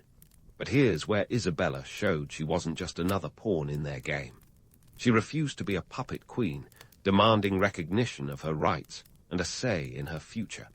Her refusal to marry King Afonso V of Portugal, a union that would have been politically advantageous but personally disastrous, showcased her strategic acumen. Instead, she set her sights on a partner who could actually help consolidate her power. Enter Ferdinand of Aragon, a man who, despite his own familial baggage, matched Isabella's ambition. Their marriage in 1469 was a political masterstroke. Think of it as the medieval equivalent of a high-profile celebrity merger. While it's tempting to paint their union as a love story for the ages, the reality was far more pragmatic. They were both savvy power players who understood that uniting Castile and Aragon would create a formidable alliance. It wasn't all moonlit sonatas and roses. It was more like a boardroom deal with a side of nuptials. The marriage contract itself was a testament to Isabella's foresight. She insisted on conditions that guaranteed her involvement in governance, ensuring she wouldn't just be the queen consort, but a co-ruler. This was a bold move, considering the era, but Isabella wasn't one to play by the rules if the rules didn't serve her. Together, she and Ferdinand would go on to reshape Spain, but not without their fair share of challenges and controversies. So, as Isabella and Ferdinand embarked on their joint reign, they faced a kingdom divided, a treasury that was emptier than a beggar's purse, and a populace that was anything but united. But if anyone was up to the task, it was Isabella. She had navigated the treacherous waters of royal politics since childhood and was ready to steer the ship through the storms ahead. With Ferdinand by her side, they would redefine what it meant to rule, but that's a story for another day. For now, suffice it to say that Isabella's ascent to power was less about destiny and more about a relentless drive to control her own fate in a world that was anything but forgiving. As Isabella and Ferdinand began their reign, they faced a kingdom that was about as organized as a toddler's playroom after a sugar rush. The political landscape of Spain was a jigsaw puzzle with missing pieces, and the treasury was about as full as a diet soda. But where others saw chaos, Isabella saw opportunity, and she wasn't about to let a little mess stand in the way of her ambitions. Now, let's talk about the financial gymnastics that Isabella had to perform to keep the kingdom afloat. You see, running a kingdom isn't cheap. Just ask any royal who's had to pawn their crown jewels to make peril. Isabella knew that consolidating her power and unifying Spain required more than just a strong marriage and a winning smile. She needed cold, hard cash, and lots of it. But with a treasury as barren as a desert and a kingdom mired in debt, where was she supposed to find the funds? Enter the Castilian treasury, a veritable Pandora's box of IOUs and promissory notes. Isabella's first move was to get her hands dirty with the kingdom's ledgers. Picture her, quill in hand, poring over accounts with the focus of an accountant in tax season. She implemented a series of financial reforms that were both bold and, frankly, necessary. One of her more ingenious moves was to standardize coinage, which was about as popular with the nobles as a surprise audit. But Isabella was nothing if not persuasive, and soon enough, the kingdom's finances were on a much firmer footing. Isabella also understood the importance of trade and diplomacy. She worked tirelessly to expand Castile's trade routes, signing treaties with neighboring kingdoms and ensuring that the flow of goods and money continued unabated.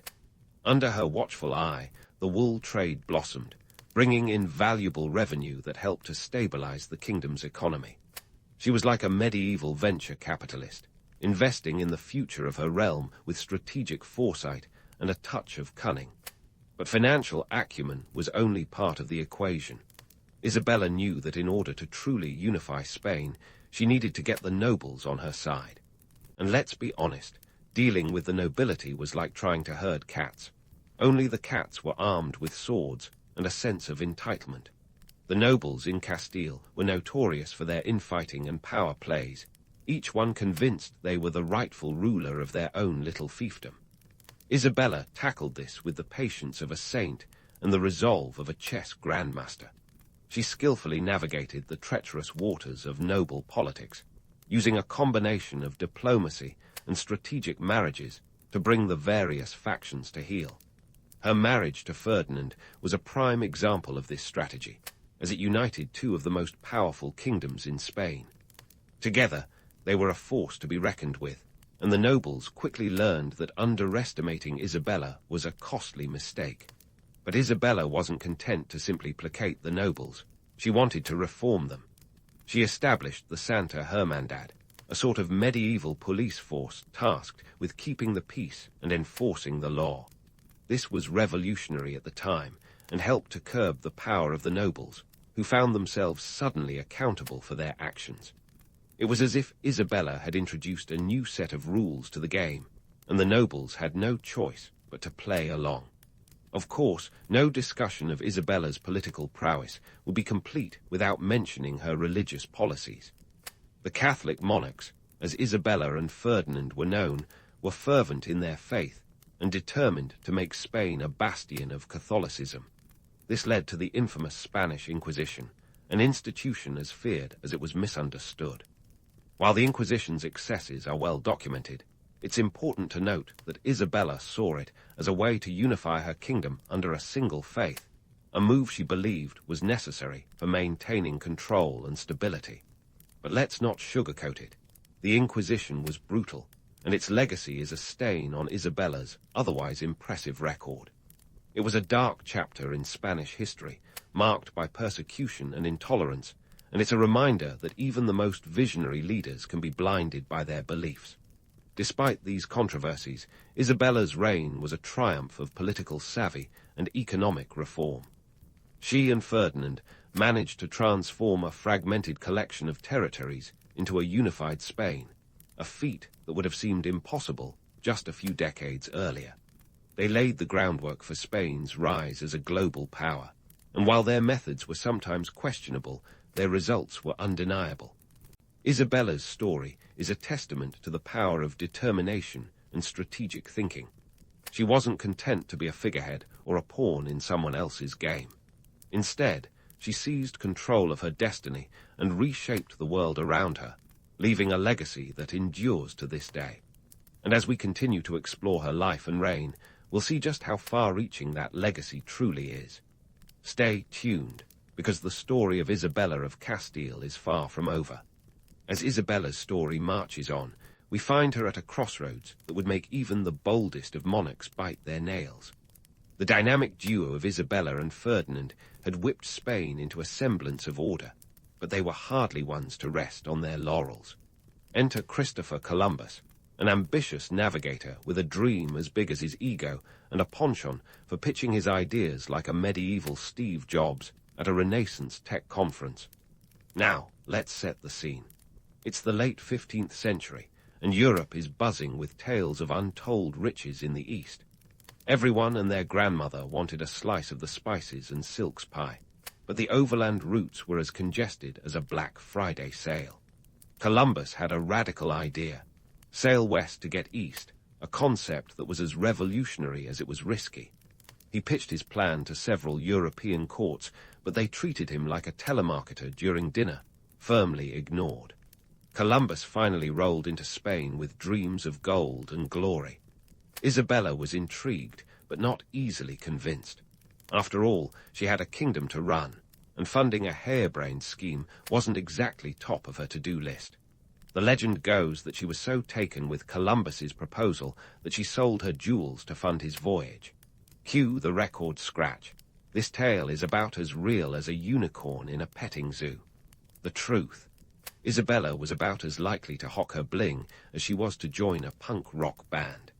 In reality, the funding came from a mix of royal treasury, loans, and the support of a few wealthy backers who were willing to gamble on Columbus's vision.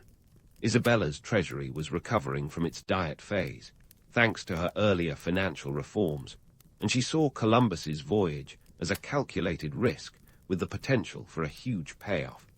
After all, if he succeeded, Spain could bypass the middlemen and corner the market on those lucrative Asian trade goods. But let's not overlook the ideological motivations here. Isabella was a devout Catholic, and Columbus promised to spread Christianity to the farthest corners of the earth. This was music to her ears, resonating with her vision of a unified Spain under the banner of Catholicism. If Columbus could bring back not just riches, but also souls for conversion, it would be a win-win situation. So in 1492, Columbus set sail with 3 ships, the Nina, the Pinta, and the Santa Maria. These weren't exactly luxury liners. Think more along the lines of cramped quarters and questionable seaworthiness. The journey was perilous, marked by stormy seas and crew grumblings that would make a mutinous pirate blush. Yet on October 12, they finally hit land. Except surprise. It was Asia but the Bahamas. Columbus had stumbled upon the New World, though he was blissfully unaware of it at the time. The rest, as they say, is history, though it's a history wrapped in layers of myth and misinformation. Columbus returned to Spain with tales of exotic lands and potential riches, a hero's welcome awaiting him. He was hailed as the man who had opened the door to a new world. But let's pump the brakes on the hero narrative for a moment. Columbus's voyages kicked off a wave of colonization that had devastating consequences for the indigenous peoples of the Americas. Disease, exploitation, and violence followed in the wake of his discoveries, casting a long shadow over his legacy. Isabella, meanwhile, had to grapple with the realities of Columbus's findings.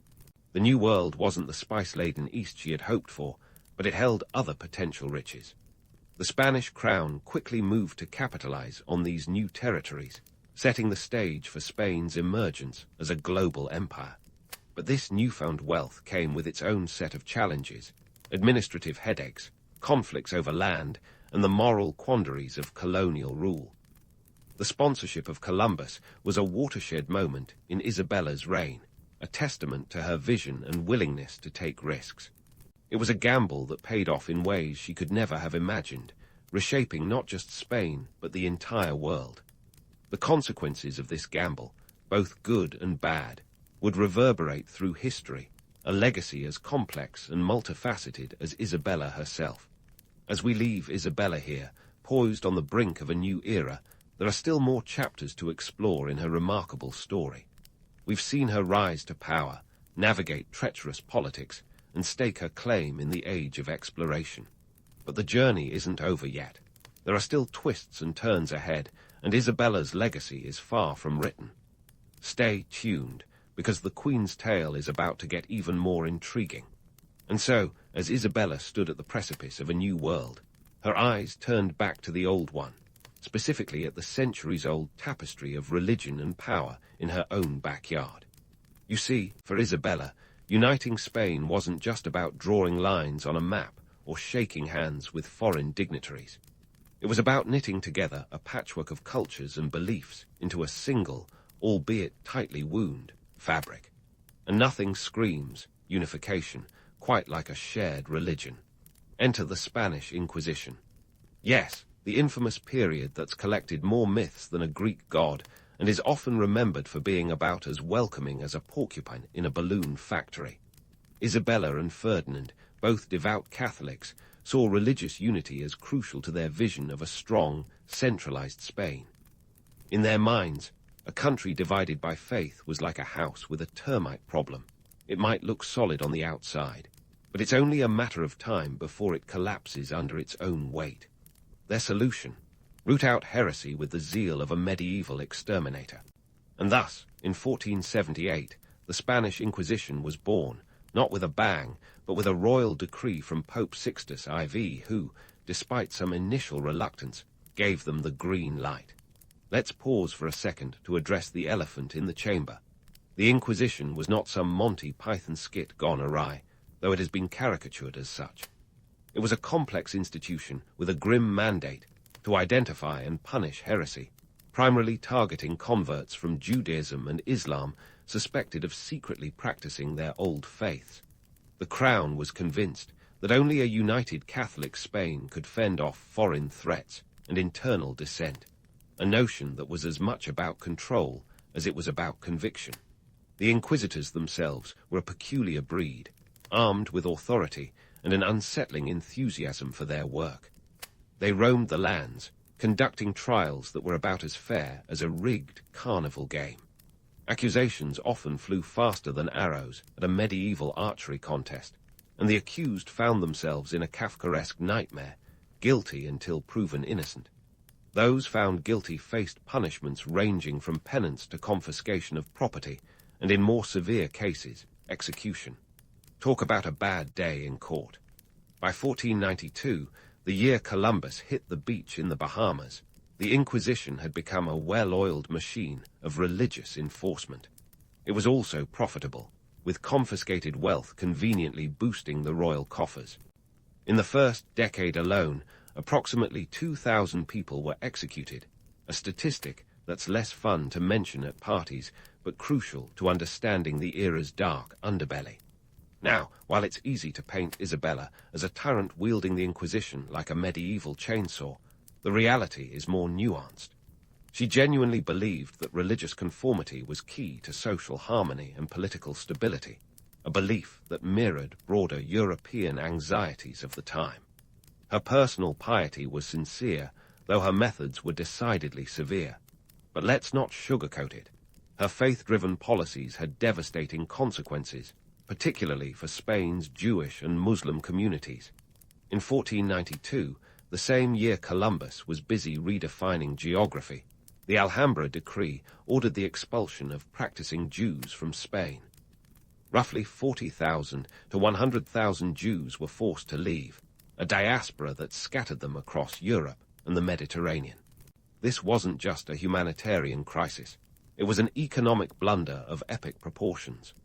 Jewish communities had been integral to Spain's economic fabric, contributing to fields like finance, trade, and medicine. Their expulsion left a void that would haunt Spain's economy for decades. Isabella's religious policies, while aimed at unification, ironically sowed seeds of division that would sprout centuries-long tensions. The forced conversions and expulsions fueled social unrest, and the Inquisition's shadow loomed large over Spain's cultural landscape. It's a stark reminder that even well-intentioned policies can have catastrophic outcomes when wielded without compassion or foresight. But let's shift gears for a moment from the heavy to the, well, heavier. Isabella's religious fervor wasn't just a domestic affair. It influenced her foreign policy too. The Reconquista, a centuries-long campaign to reclaim Iberian territories from Muslim rule, culminated under her reign with the capture of Granada in 1492. Picture this. After a decade-long siege, the last Muslim stronghold in Spain surrendered, and Isabella rode into the Alhambra Palace, sealing the Catholic monarch's control over the peninsula. It was a moment of triumph that echoed through Europe, earning Isabella and Ferdinand the title of Catholic monarchs. However, the fall of Granada wasn't just the end of Muslim rule in Spain. It was also the beginning of a complex cultural legacy. The Moriscos, Muslims who remained in Spain, faced pressure to convert or leave, and those who did convert were often viewed with suspicion. The once vibrant cultural tapestry of Al-Andalus, with its legacy of art, science, and philosophy, was slowly unraveled in favor of a homogenized Catholic identity. Isabella's blend of religious zeal and political shrewdness left an indelible mark on Spain. Her policies laid the groundwork for a unified nation-state, but at a tremendous human cost. The social fabric she sought to weave was durable, but it was woven with threads of fear and intolerance. It's a legacy as tangled as a medieval tapestry, full of contradictions and complexities. As we move forward, we'll see how Isabella's ambitions continue to shape Spain and beyond. Her religious policies, though controversial, were just one facet of her multifaceted reign. The story of Isabella is far from over, and there's more drama, diplomacy, and discovery on the horizon. So buckle up, because the Queen's tale is only getting more intriguing from here. Stay tuned as we unravel the next chapter in the saga of one of history's most formidable figures. As we weave through the tapestry of Isabella's later years, it becomes abundantly clear that her legacy is as intricate as a Spanish lace, filled with both dazzling achievements and darker, tangled threads. By the time Isabella reached the twilight of her reign, she had become a force of nature, a monarch whose decisions had reshaped not only her own nation, but the entire world. But let's not get carried away with hero worship just yet. Her reign was no fairy tale, and the impact of her policies was as complex as a Rubik's Cube doused in history's most controversial colors. Isabella's strategic mind was as sharp as a knight's sword, and she wielded it with the precision of a master tactician. Her ability to navigate the political quagmire of 15th century Spain was nothing short of extraordinary. By the time of her death in 1504, she had not only transformed Spain into a centralized powerhouse, but had also set the stage for its golden age. But this was no small feat. She had to deal with a kingdom that, at the start of her reign, was about as stable as a house of cards in a wind tunnel. Economically, Isabella was a pioneer of fiscal reform. Remember that Castilian treasury that was emptier than a beggar's wallet. Isabella's efforts to standardize currency and enhance trade routes had paid off. By the end of her reign, Spain's economy was on the rise, becoming a formidable force in European trade.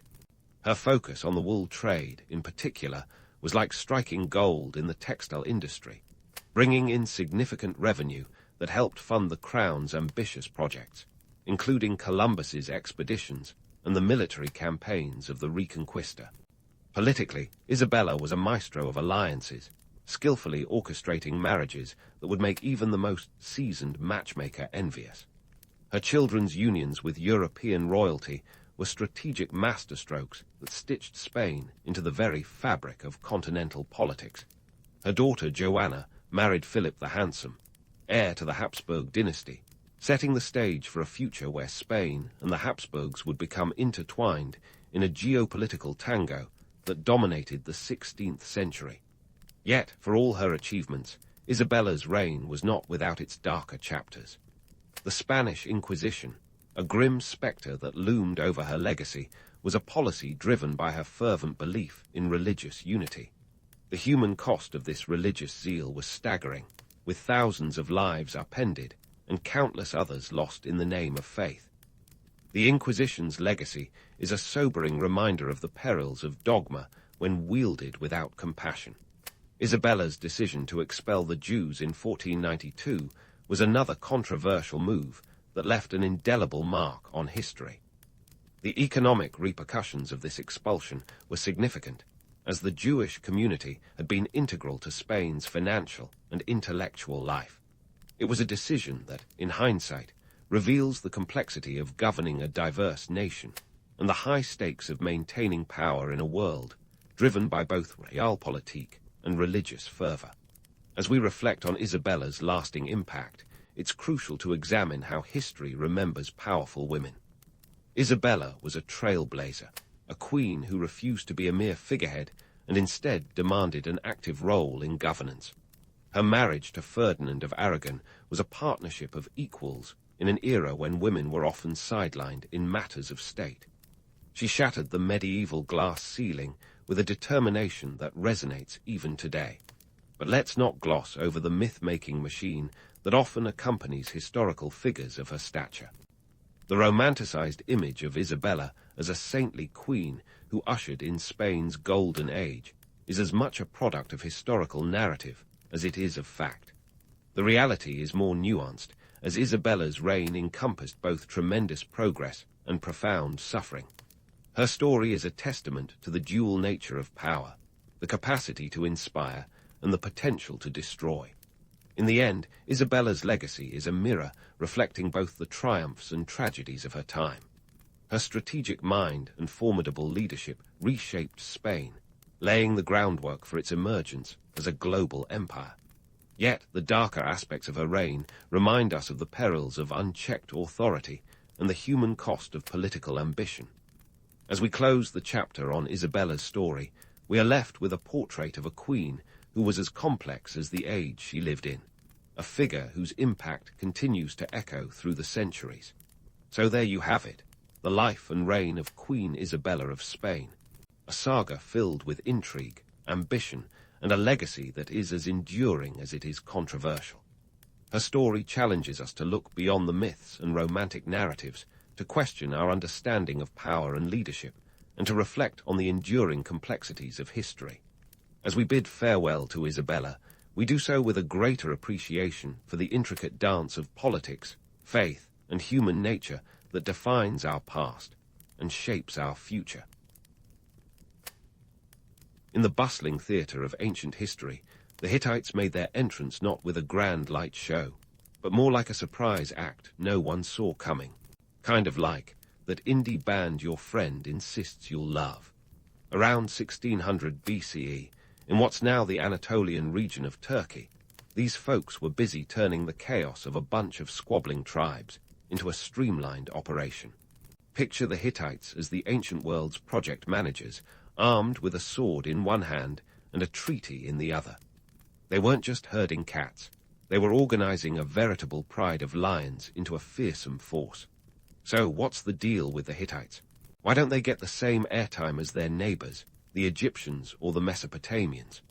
Well, partly because the Hittites were the historical equivalent of that cool underground band, known to a select few and extraordinary in their influence.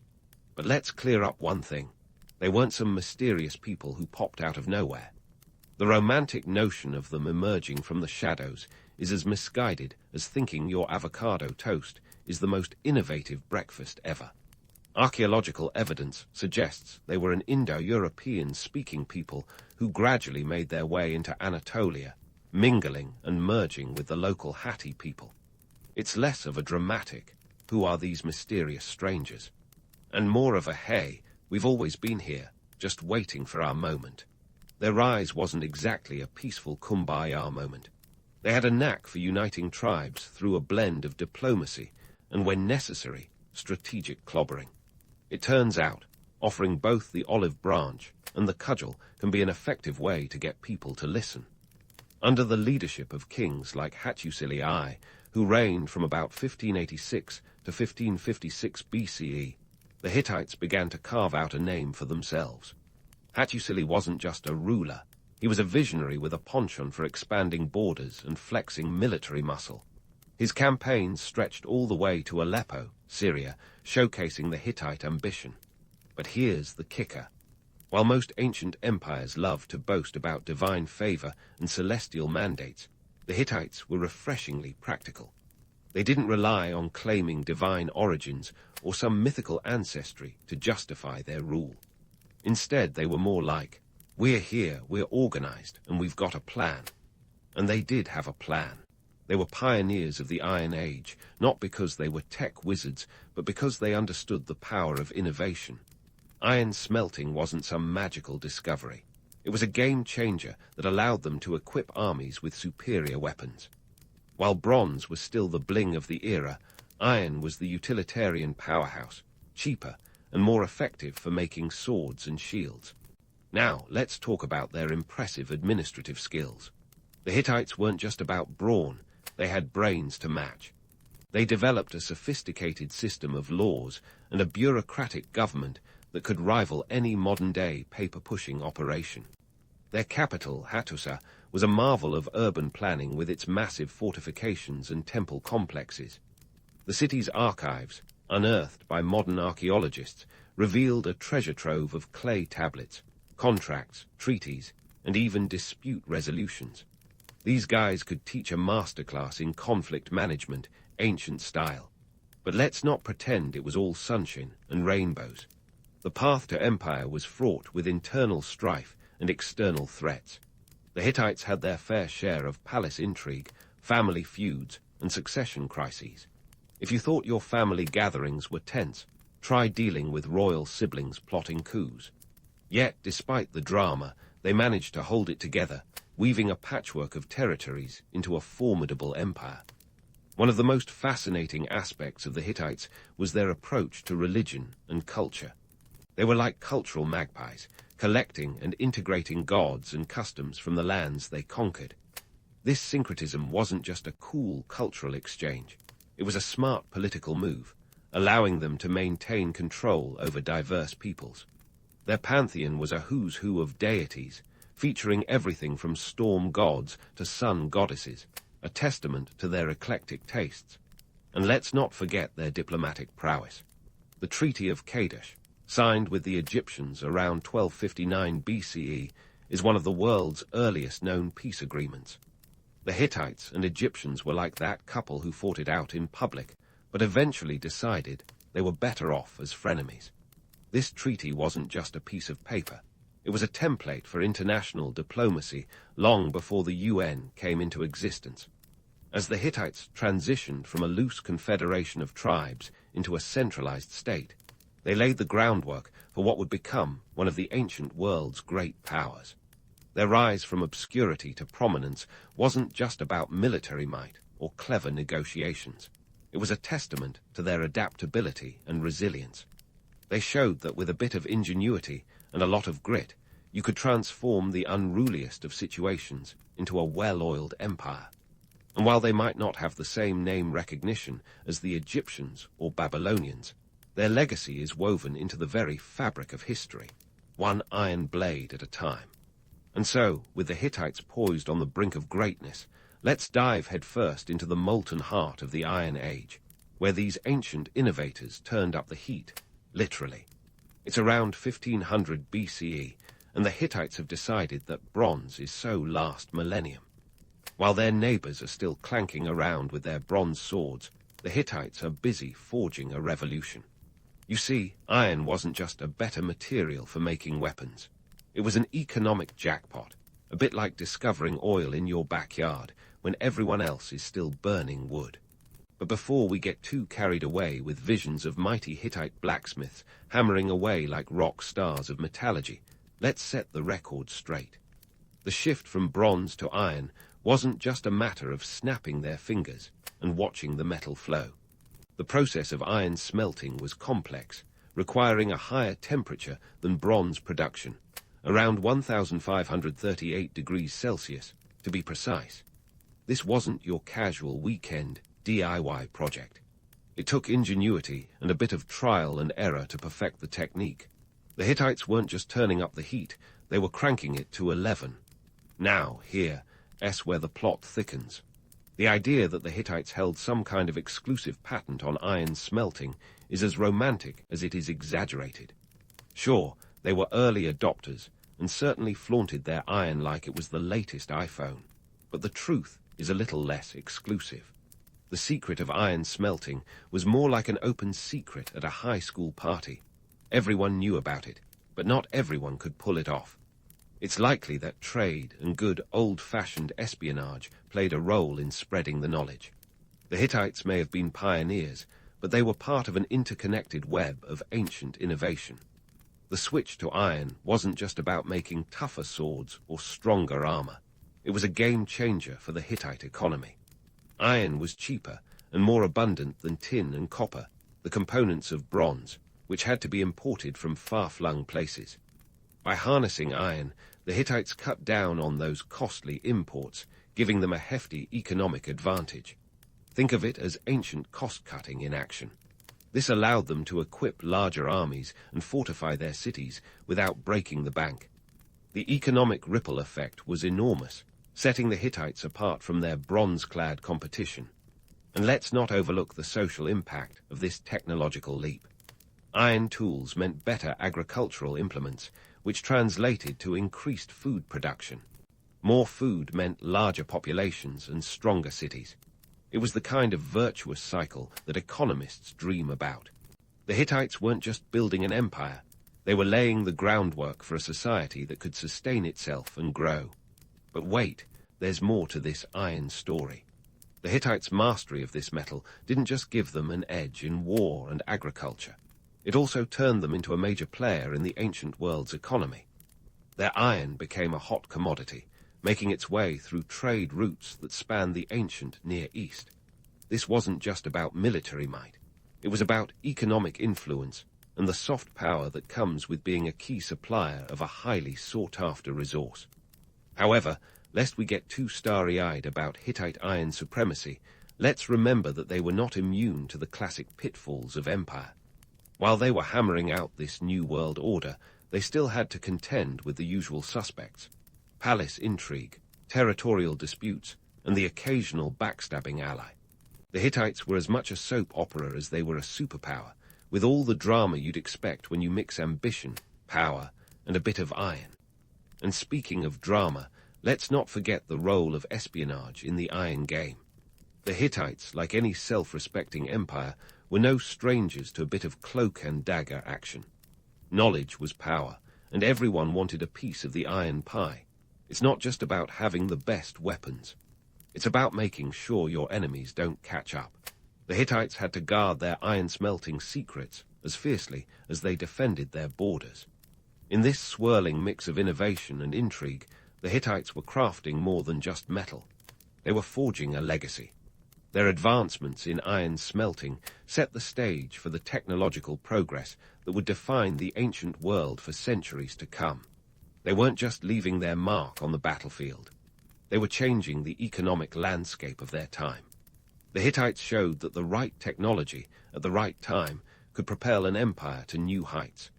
And while they might not have the same grandeur as the Egyptians or the mystique of the Mesopotamians, their story is a testament to the transformative power of innovation. So there you have it, the Hittites and their iron, a pairing that reshaped the ancient world and set the stage for the rise of empires built on the foundations of this stronger, cheaper metal. But don't go thinking this is the end of their tale. We've only just begun to unravel the layers of the Hittite legacy. Up next, we'll dive deeper into how they wielded this newfound power and the ripple effects it had across the ancient world. Stay tuned, because the Hittite saga is far from over. So, we've established that the Hittites were the tech wizards of their time, smelting iron like there was no tomorrow. But let's shift gears a bit and dive into the juicy world of Hittite diplomacy, a realm where allegiances were as stable as a house of cards in a wind tunnel. Imagine the political landscape of the ancient Near East as a high-stakes poker game where everyone's bluffing, and the Hittites were the players who knew when to hold 'em and when to fold 'em. Enter the Treaty of Kadesh, inked in 1259 BCE. This wasn't just any old peace treaty, it was the diplomatic equivalent of a blockbuster movie. Picture it. The Hittites and the Egyptians, two superpowers of their day, locking horns over the control of modern-day Syria. This was no friendly neighborhood dispute. It was a clash of titans, each trying to outmaneuver the other in a game of geopolitical chess that would make Machiavelli proud. Now, here's where the narrative gets all tangled up in a romantic myth. The Treaty of Kadesh is often hailed as the world's first known peace agreement, a shining beacon of diplomacy in a sea of ancient warmongering. But let's not be too quick to polish their halos. The reality was far from a peace-loving kumbaya moment. The treaty was less about mutual respect and more about strategic convenience. Both sides were exhausted from the costly skirmishes and realized that a truce was more beneficial than continuing to throw punches. It was like two heavyweight boxers calling a timeout because they both needed a breather. The treaty's text itself is a masterpiece of diplomatic doublespeak, elegantly carved into stone tablets. It outlines mutual defense agreements and promises of eternal peace, but let's read between those ancient lines. What it really said was, let us not invade each other's territory, at least not this week. This wasn't about love and flowers. It was about borders, trade routes, and maintaining power without breaking the bank. The Hittites and Egyptians were essentially saying, let's agree to disagree and not burn each other's villages down in the process. Now, let's give a standing ovation to Queen Puduhepa, a key player in this diplomatic dance. If there was ever a queen who could give Cleopatra a run for her money in the political arena, it was Puduhepa. She was the wife of King Hattusili III and a formidable force in her own right. Puduhepa wasn't content to be a silent partner. She was an active participant in shaping Hittite foreign policy. Think of her as the power behind the throne, wielding influence with the skill of a seasoned diplomat. Fuduhepa's role in Hittite diplomacy was akin to being the chief strategist in a game where the stakes were nothing less than the survival of the empire. Her correspondence with foreign rulers, including the pharaohs of Egypt, shows a savvy negotiator who knew how to balance power and charm. She was a pioneer of statecraft, proving that the ancient world wasn't just a boys' club of power-hungry kings. Fuduhepa understood that in a world where alliances were as fickle as the wind, a sharp mind and a silver tongue were as crucial as a strong army. But let's not get too swept away in the allure of Fuduhepa's diplomacy without acknowledging the gritty reality. The Hittites, like any empire worth their salt, were adept at playing both sides when it suited them. Backstabbing wasn't just an occasional strategy, it was practically an art form. In the world of ancient politics, alliances could shift faster than you could say, double-cross.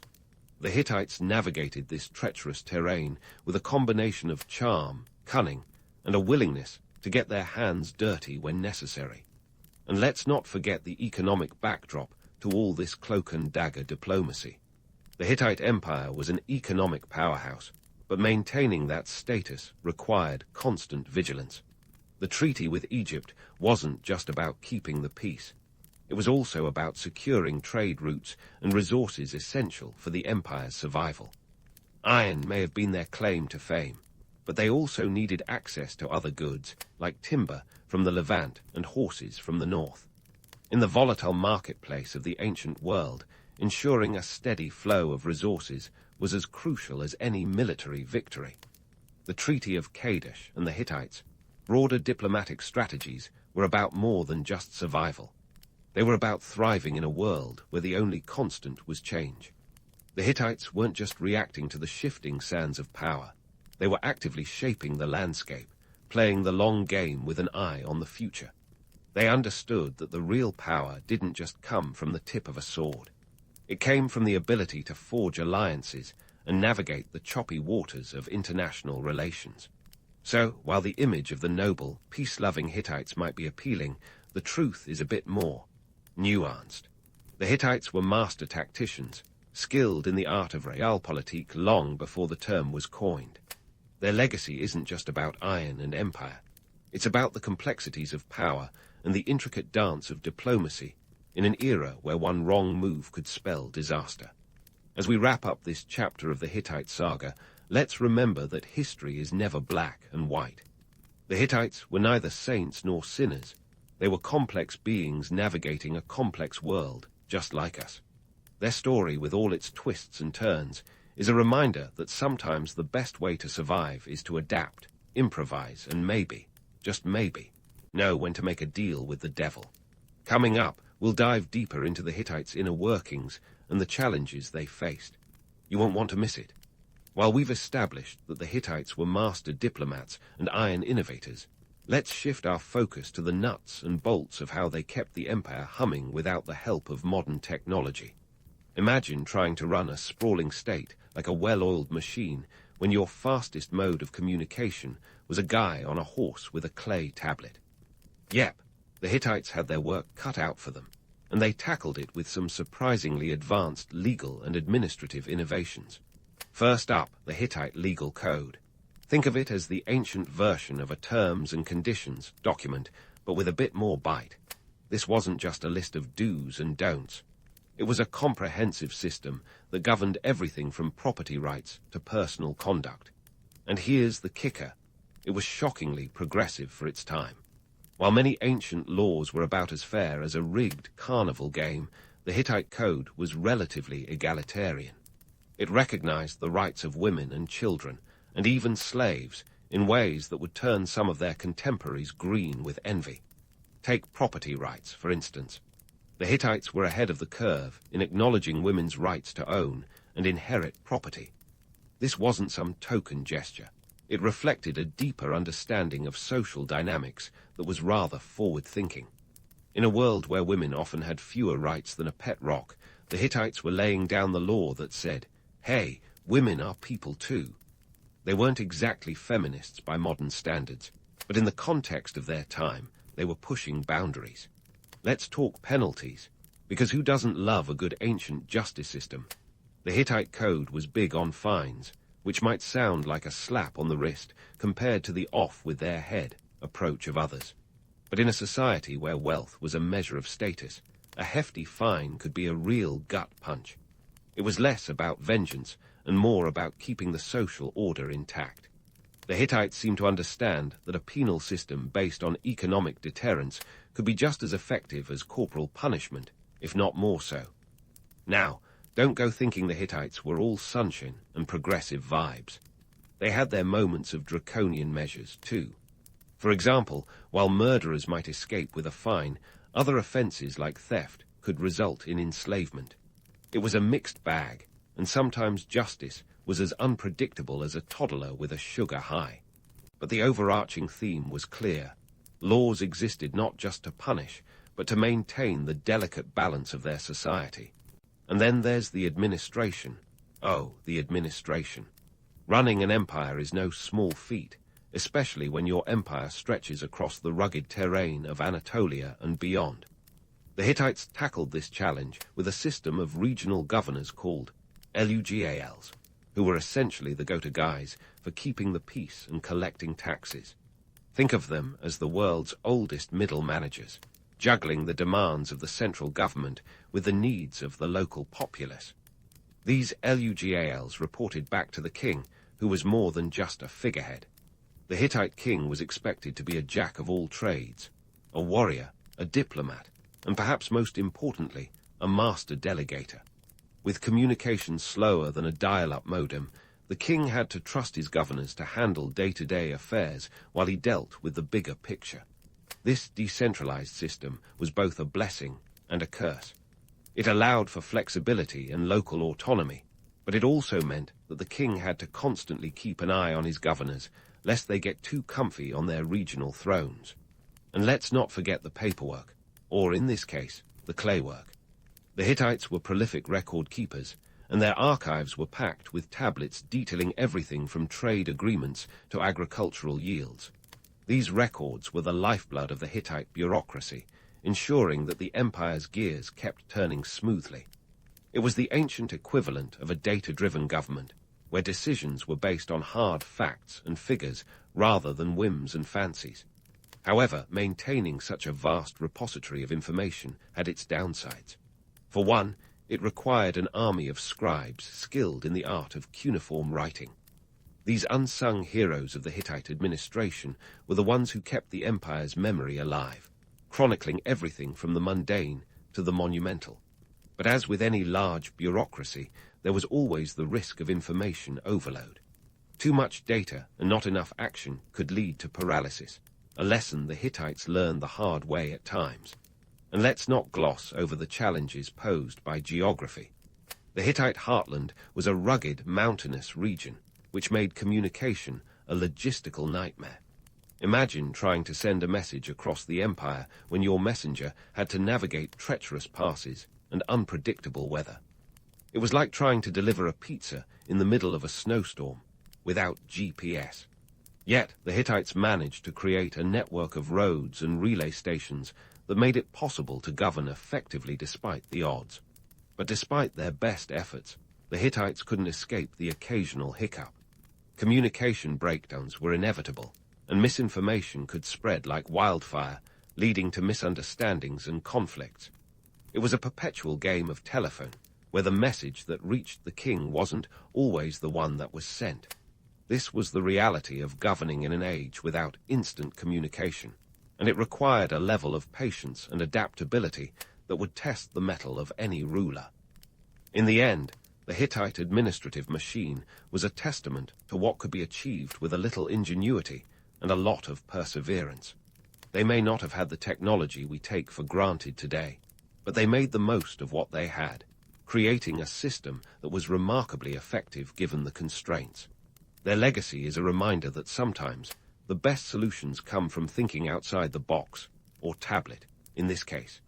So, while the Hittites might not have had access to email or Zoom, they still managed to build and maintain an empire that was the envy of their peers.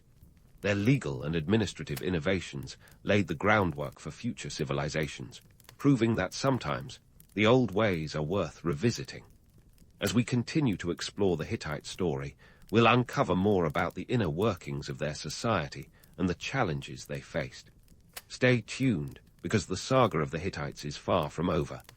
As we continue our journey through the annals of the Hittite Empire, let's face the music. Even the mightiest structures can crumble, and in the case of the Hittites, it was a symphony of chaos that spelled their downfall. By around 1180 BCE, the stage was set for a grand finale that even their famed iron couldn't avert. Internal strife, external threats, and perhaps even a touch of climate change all conspired to bring this ancient powerhouse to its knees. Let's start with the internal squabbles, the good old Hittite version of family drama. The royal court was more like a soap opera than a bastion of stability, with succession crises popping up like weeds in a neglected garden.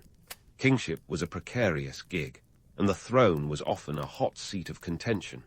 When you have a leadership pipeline as tangled as a bowl of spaghetti, stability isn't exactly on the menu.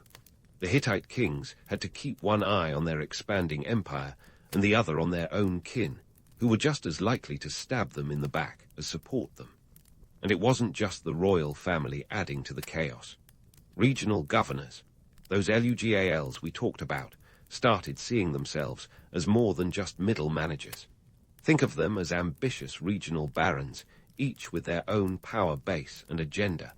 The central authority of the king was stretched thinner than a catwalk model at a buffet.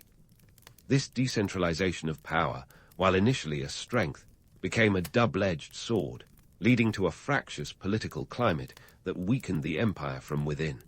Then there were the external pressures, which were as relentless as a tax collector in a bad mood. The Hittites faced invasions from the Sea Peoples, a mysterious confederation of marauders who stormed through the Mediterranean like a swarm of locusts. These guys were the ancient world's version of a rock band on tour, and they left a trail of destruction wherever they went. The Hittites, along with many of their contemporaries, felt the brunt of these invasions. Their armies were stretched to the breaking point, and defending their vast territories became a logistical nightmare. But wait, there's more. The Assyrians and the Phrygians were also breathing down the Hittites' necks, each eager to carve out a piece of the crumbling empire for themselves. Picture a pack of wolves circling a wounded prey, each one waiting for a chance to strike. The Hittites, despite their military prowess, found themselves fighting a war on multiple fronts, and it was a battle they couldn't win. Now, let's sprinkle in a bit of climate change, because what's a good historical collapse without some environmental drama? Around this time, the ancient world experienced a period of climate instability, leading to droughts and failed harvests.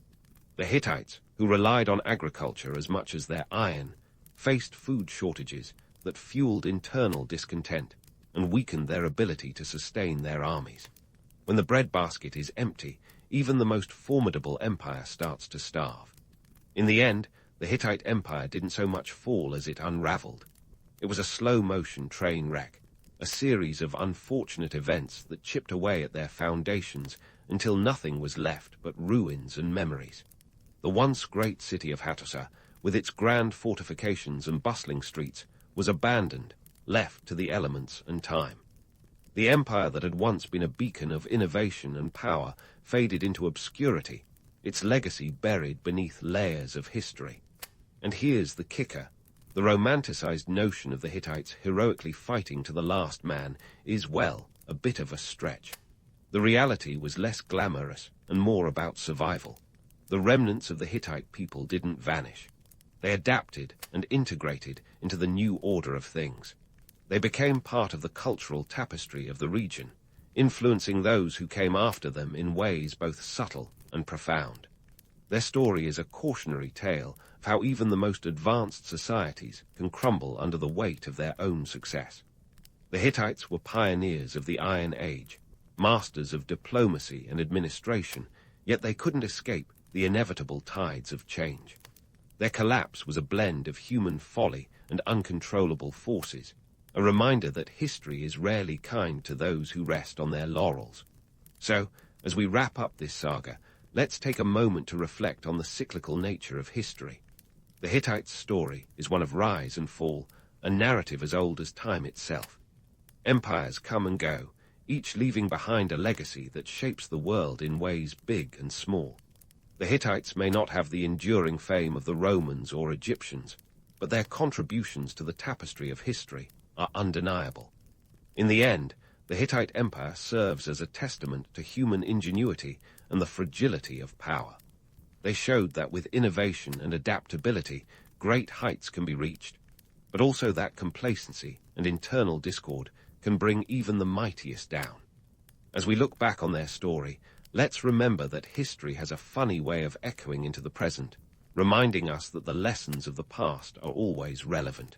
So here's to the Hittites, the unsung innovators of the ancient world, whose legacy is a reminder that while we can forge the strongest of empires, we are always at the mercy of forces beyond our control. As we turn the page on their story, let's carry their lessons with us into the future, acknowledging that while history may repeat itself, it's up to us to decide how the next chapter will unfold. Before the Kardashians, before the Roman Empire, even before the pyramids were a twinkle in a pharaoh's eye, there were the Sumerian city-states. Nestled in the ancient region of Mesopotamia around 4500 BCE, these were the real movers and shakers of early civilization. Now, Mesopotamia wasn't just some lucky plot of land. It was the Fertile Crescent's crown jewel, sandwiched between the Tigris and Euphrates rivers. Think of it as the Beverly Hills of the ancient world, prime real estate with a killer view and the kind of soil that would make any farmer swoon. Now, why did these city-states rise here, you ask? Well, when you've got two major rivers doing the hard work of irrigation, it's like Mother Nature handed you a gardening cheat code. This geographical jackpot meant that agriculture could flourish like never before. Imagine fields of barley and wheat stretching as far as the eye could see, a veritable breadbasket that could feed thousands. With all this food, people had the luxury of settling down, kicking off their nomadic sandals, and starting a little thing called civilization. But hold up, let's not gloss over the fact that the Sumerians weren't just lucky farmers. They were the Elon Musks of their time, innovators, dreamers, and sometimes a bit too ambitious. They didn't just rely on the river's generosity. They took matters into their own hands by developing sophisticated irrigation systems. Picture a network of canals and ditches painstakingly dug by hand. That might sound like a back-breaking nightmare, but it was their ticket to a stable food supply, and in turn, a stable society. And if you think that was their only trick, buckle up. The Sumerians also gave the world the wheel around 3500 BCE. That's right, these folks looked at a log and thought, what if we made this round? This simple yet game-changing invention didn't just revolutionize transportation. It laid the groundwork for everything from pottery to, eventually, your morning commute. In short, Sumerian innovations turned a challenging landscape into an urban playground. Now, let's talk shop, bureaucracy. We hear the word today and groan at the thought of endless paperwork and inexplicable delays. But the Sumerians were the OGs of organizational chaos, and they did it with style. Enter cuneiform writing, the world's first known writing system. Before you roll your eyes, let's appreciate the sheer genius behind it. Cuneiform wasn't born out of some poetic urge to document human experience. It was invented to keep track of who owed how many goats to whom. Imagine a world where the first written word wasn't love or freedom, but sheep. These clay tablets were the Sumerian equivalent of Excel spreadsheets. They might not have had pivot tables, but they got the job done. And sure, the idea of scribbling on wet clay with a reed stylus doesn't scream efficiency, but it was revolutionary. It allowed for record keeping on an unprecedented scale, laying down the administrative framework that would define city life for millennia. So, was Sumerian bureaucracy a dream or a nightmare? Probably a bit of both. On one hand, it created order in a world that was just beginning to understand the concept of a city. On the other, it probably led to the first workplace grumbles about tedious paperwork. Yet, without this system, Sumerian society wouldn't have been able to sustain its complex urban centers or its increasingly intricate trade networks. And speaking of trade, let's not forget that these city-states weren't isolated hubs. They were part of a vibrant network that extended beyond Mesopotamia's borders. They traded everything from textiles to lapis lazuli, a semi-precious stone that was the ancient equivalent of a luxury brand. Trading meant wealth, and wealth meant power, and power. Well, power meant you could build the kind of monumental architecture that would make your neighbors green with envy. In essence, the rise of the Sumerian city-states was a perfect storm of geographical luck, innovative spirit, and a dash of administrative genius. They transformed a patch of fertile land into the stage for one of humanity's first great acts. And as much as we might romanticize the idea of these ancient cities, it's important to remember the grit behind the glory.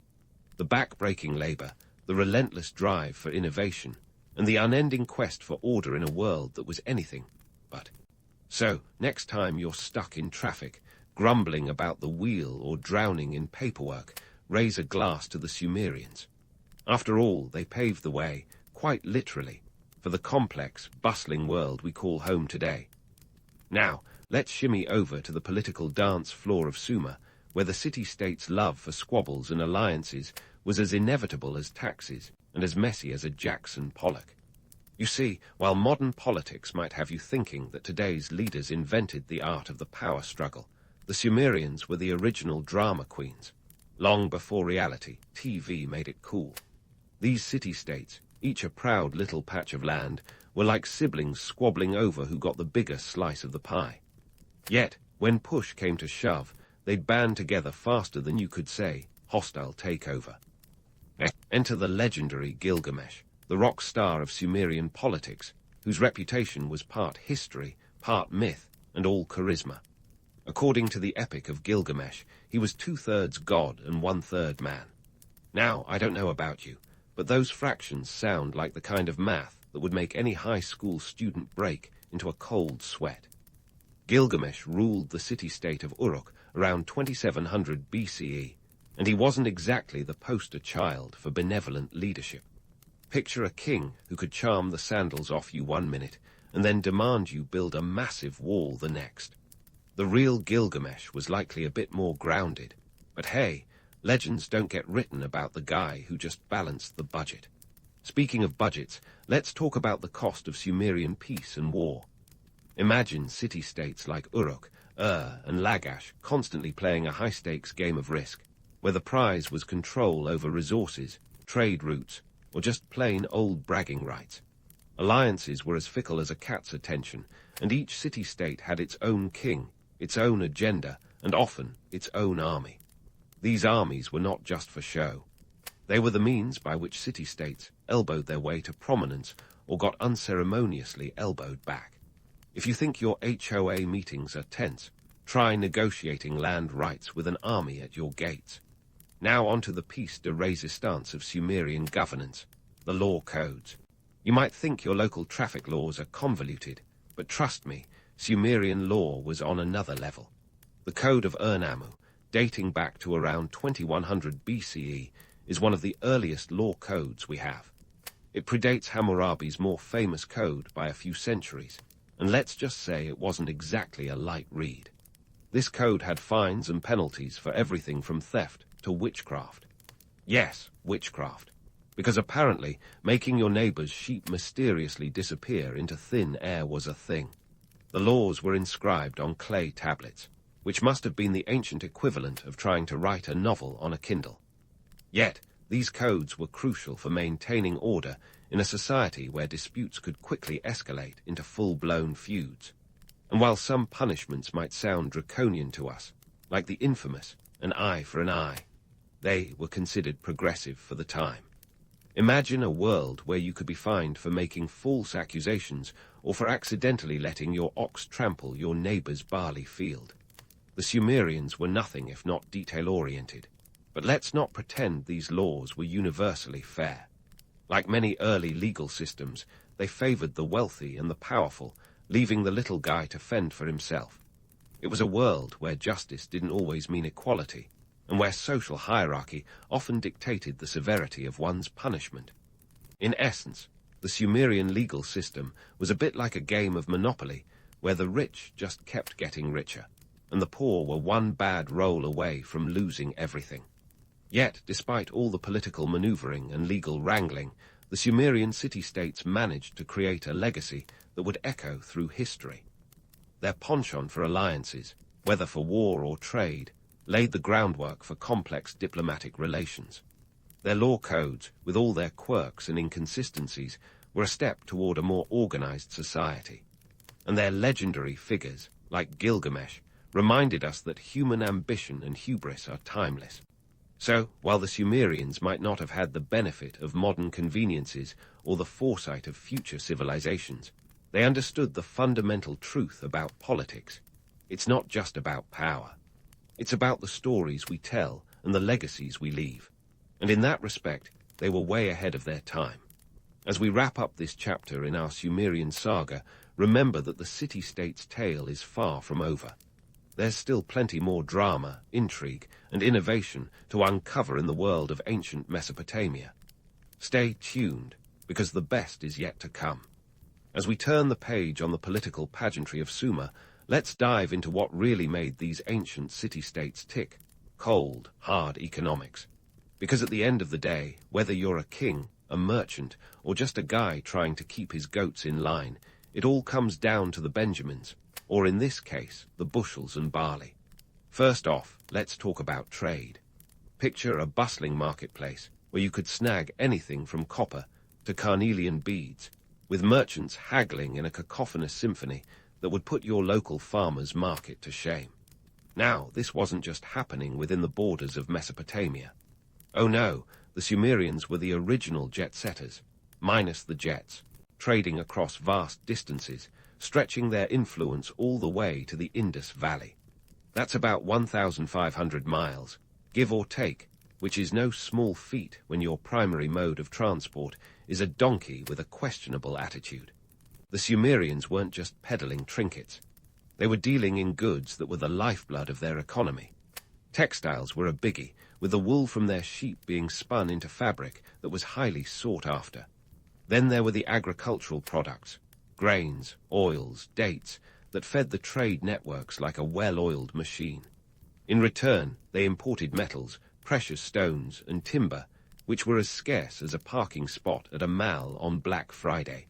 And this wasn't just a free-for-all market. The Sumerians had a system in place that would make even the slickest Wall Street trader blush. They operated on a barter system, but also used silver as a standard unit of value, a primitive cousin to our modern currency. So, while we might grumble about the fluctuating stock market today, imagine trying to negotiate a deal where the price of your goods depended on how shiny your silver looked that day. Now, let's shimmy over to the social ladder, a hierarchy that would make even a Game of Thrones family tree look straightforward. At the top were the priests, who weren't just spiritual leaders, but also economic powerhouses. They controlled vast tracts of temple land. Think of it as the ancient version of a corporate monopoly, and collected offerings that kept their coffers full. Next were the merchants, the savvy entrepreneurs of their time, who navigated the trade routes with the skill of a seasoned sailor charting stormy seas. Then you had the artisans and craftsmen, the unsung heroes who actually kept the wheels of this economic juggernaut turning. They were the ones crafting the wheels, literally, and creating the goods that fueled the trade. And let's not forget the laborers, the backbone of Sumerian society, who worked the fields and built the infrastructure. They might not have had the social cash of the upper echelons, but without them, the whole house of cards would have come crashing down faster than you can say economic collapse. And now, the piece de resistance, taxes. Yes, those delightful levies that have plagued humanity since time immemorial. The Sumerians were pioneers in this gut-wrenching tradition, and their tax system was as convoluted as a soap opera plot. They didn't use the word tax, why make it easy? But the concept was the same. Farmers owed a portion of their crops to the state, and failure to pay was not an option unless you fancied a one-way ticket to debtor's prison. Here's the kicker. Taxes were paid in kind rather than cash. So if you were a farmer, you forked over a chunk of your barley. If you were a potter, it might be your finest clay pots. This system was great in theory, but a logistical nightmare in practice. Imagine trying to collect taxes from a guy who insists his best goat is worth the same as another's bushel of barley. It's enough to make any modern accountant run for the hills. The real headache, though, was who benefited from this system. Spoiler alert, it wasn't the little guy. Taxes primarily enriched the temples and the ruling elite, while the average Joe, let's call him Sumerian Sam, was left scraping by. It was a system that reinforced social stratification, maintaining a rigid hierarchy that kept the power in the hands of the few. Sound familiar? It seems that some things in the world of finance never change. As we peek behind the curtain of Sumerian economics, it becomes clear that while they might have been trading lapis lazuli instead of stocks, the fundamentals of their economy share eerie parallels with ours today. Trade fueled their growth, social hierarchies dictated who got what, and taxes were the universal pain in the neck, a tale as old as time. Stay tuned, because the Sumerians have more tricks up their sleeves, and we're nowhere near the end of this epic saga. Next stop, we'll delve deeper into the cultural and technological marvels that continue to shape this ancient world, leaving a legacy that still resonates thousands of years later. And speaking of tricks, let's talk about the Sumerians' aptitude for numbers and storytelling, which might just be their most enduring legacy. You see, while they weren't exactly solving quadratic equations for fun, the Sumerians were the original mathletes, laying the groundwork for a numerical system that would haunt students for millennia. They were counting sheep and everything else, using a base 60 number system. That's right, while we're comfortable with our base 10 system, the Sumerians decided to crank it up a notch.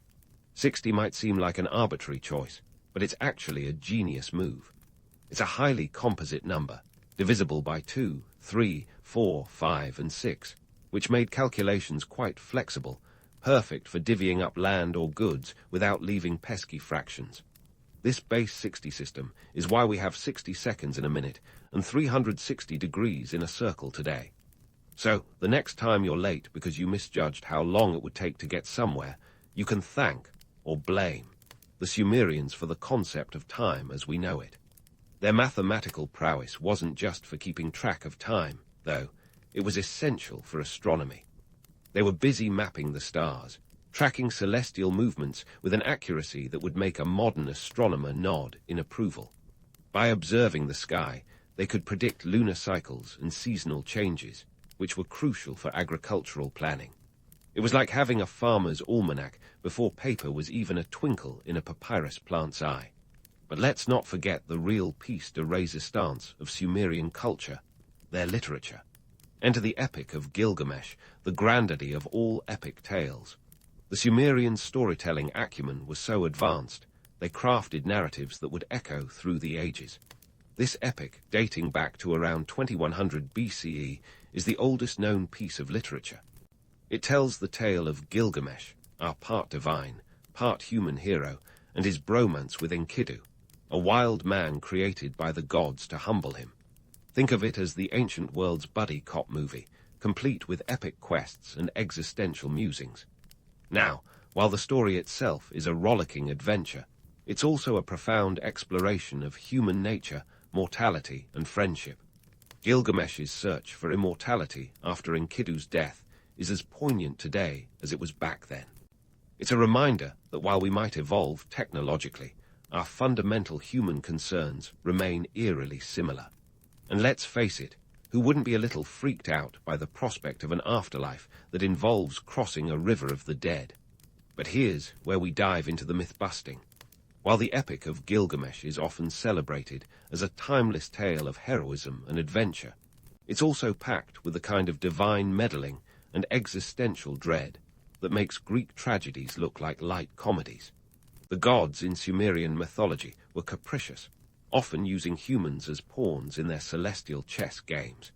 If you think your boss is demanding, try dealing with deities who might decide to flood the world on a whim. Sound familiar, Noah?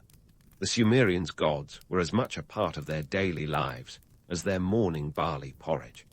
They believed these divine beings controlled everything from the floodwaters of the Euphrates to the fertility of their fields.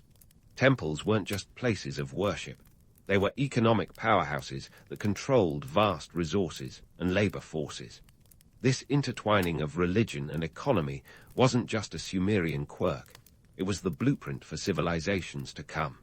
But let's talk about the romanticized view of these myths. Sure, it's tempting to see them as grand tales of adventure and divine intervention, but for the average Sumerian, they were cautionary tales that reinforced the social order. The hierarchy of gods mirrored the hierarchy of humans, with a celestial pecking order that justified the earthly one. It was a world where stepping out of line could mean invoking the wrath of the gods, and by extension, those who ruled in their name. Despite this, Sumerian mythology has a certain allure. These stories have woven themselves into the fabric of human culture, influencing everything from Greek mythology to modern literature. The hero's journey, the quest for eternal life, the interplay of fate and free will. These themes are as relevant today as they were over 4 millennia ago. It's a testament to the power of storytelling that these ancient narratives continue to resonate, offering both entertainment and a mirror for our own fears and aspirations. As we unpack the cultural and technological legacies of the Sumerians, it's clear that while they might have lived in mud-brick cities with ziggurats scraping the sky, their ideas soared even higher. From their numerical innovations to their celestial observations and epic tales, the Sumerians set the stage for the civilizations that followed. They showed us that while the gods might be unpredictable and life might be fleeting, the stories we tell and the knowledge we leave behind can transcend time. Hang tight, because we're not done exploring the wonders of Sumer just yet. There's still more to uncover in our next segment, where we'll continue to unravel the threads of this ancient tapestry, revealing even more about the city-states that laid the foundation for the world as we know it. The Sumerians may have been the original dreamers, but their legacy is anything but ancient history. Just when you think the Sumerians have handed us all the gifts they could muster, like a thoughtful neighbor who keeps bringing over freshly baked bread, we come to the bittersweet end of their story, the decline of the Sumerian city-states. Picture this. It's not just the passage of time that wears down these ancient powerhouses, but a cocktail of environmental hiccups and invasions that would make even the most resilient civilization crack. First up, let's talk about Mother Nature's not-so-gentle reminders. The Tigris and Euphrates rivers, once the lifeblood of Sumerian prosperity, started behaving like teenagers going through a rebellious phase. Around 2300 BCE, these rivers became unpredictable, leading to catastrophic flooding. And when they weren't in flood mode, they were drying up, thanks to over-irrigation and salinization. It's like the rivers were trying to say, "You think you know me? Think again." The Sumerians' sophisticated irrigation systems, which initially gave them a leg up, became a double-edged sword. Salt accumulation in the soil damaged farmland, causing crop yields to plummet faster than a deflating soufflé. Suddenly, the breadbasket was more like a breadcrumb basket. As if that weren't enough, the climate decided to throw in a drought for good measure. This climatic 1-2 punch meant that food became scarcer than Wi-Fi at a campground, leading to social unrest and economic instability. When people are hungry, the social fabric starts to unravel, and no amount of clay tablets can keep the peace. Enter the Akkadians, stage left. Around 2334 BCE, a charismatic lad named Sargon of Akkad saw an opportunity to expand his empire. Sargon, the OG conqueror, marched in like he owned the place, which, spoiler alert, he soon did. He established the Akkadian Empire, which stretched across Mesopotamia and beyond, incorporating the Sumerian city-states. The Sumerians, who had spent centuries perfecting the art of city-state squabbles, were suddenly united under a single ruler. It was kind of like herding cats, but with more swords and less fluffiness. Ironically, while the Sumerians were being folded into the Akkadian Empire, their culture was actually being exported, like the ancient equivalent of a cultural franchise. The Akkadians adopted Sumerian cuneiform, religion, and administrative practices, proving that while you can conquer a people, their ideas are a little harder to squash. This cultural osmosis ensured that Sumerian innovations continued to shape the region long after their political dominance faded. But empires, like sandwiches, don't last forever, especially when they're stuffed with internal strife and external threats. By 2154 BCE, the Akkadian Empire itself fell apart, thanks to rebellions and invasions by the Gutians, a group from the Zagros Mountains who were as mysterious as they were disruptive. The Sumerians, now free from Akkadian rule, experienced a brief renaissance, known as the Third Dynasty of Ur, around 2112 to 2004 BCE. It was a bit like getting a second wind, but with all the underlying problems still lurking beneath the surface. Despite their best efforts, the environmental challenges persisted, and the city-states struggled to sustain their agricultural base. The Sumerians were playing a high-stakes game of whack-a-mole with Mother Nature, and it wasn't ending in their favor. With the added pressure of invasions from the Amorites, a Semitic people who eventually settled and established the city of Babylon, the Sumerian city-states found themselves unable to maintain their former glory. By 1750 BCE, the Sumerian language had largely been replaced by Akkadian in daily life, although it remained in use for religious and scholarly purposes. Like Latin today, revered but not exactly conversational.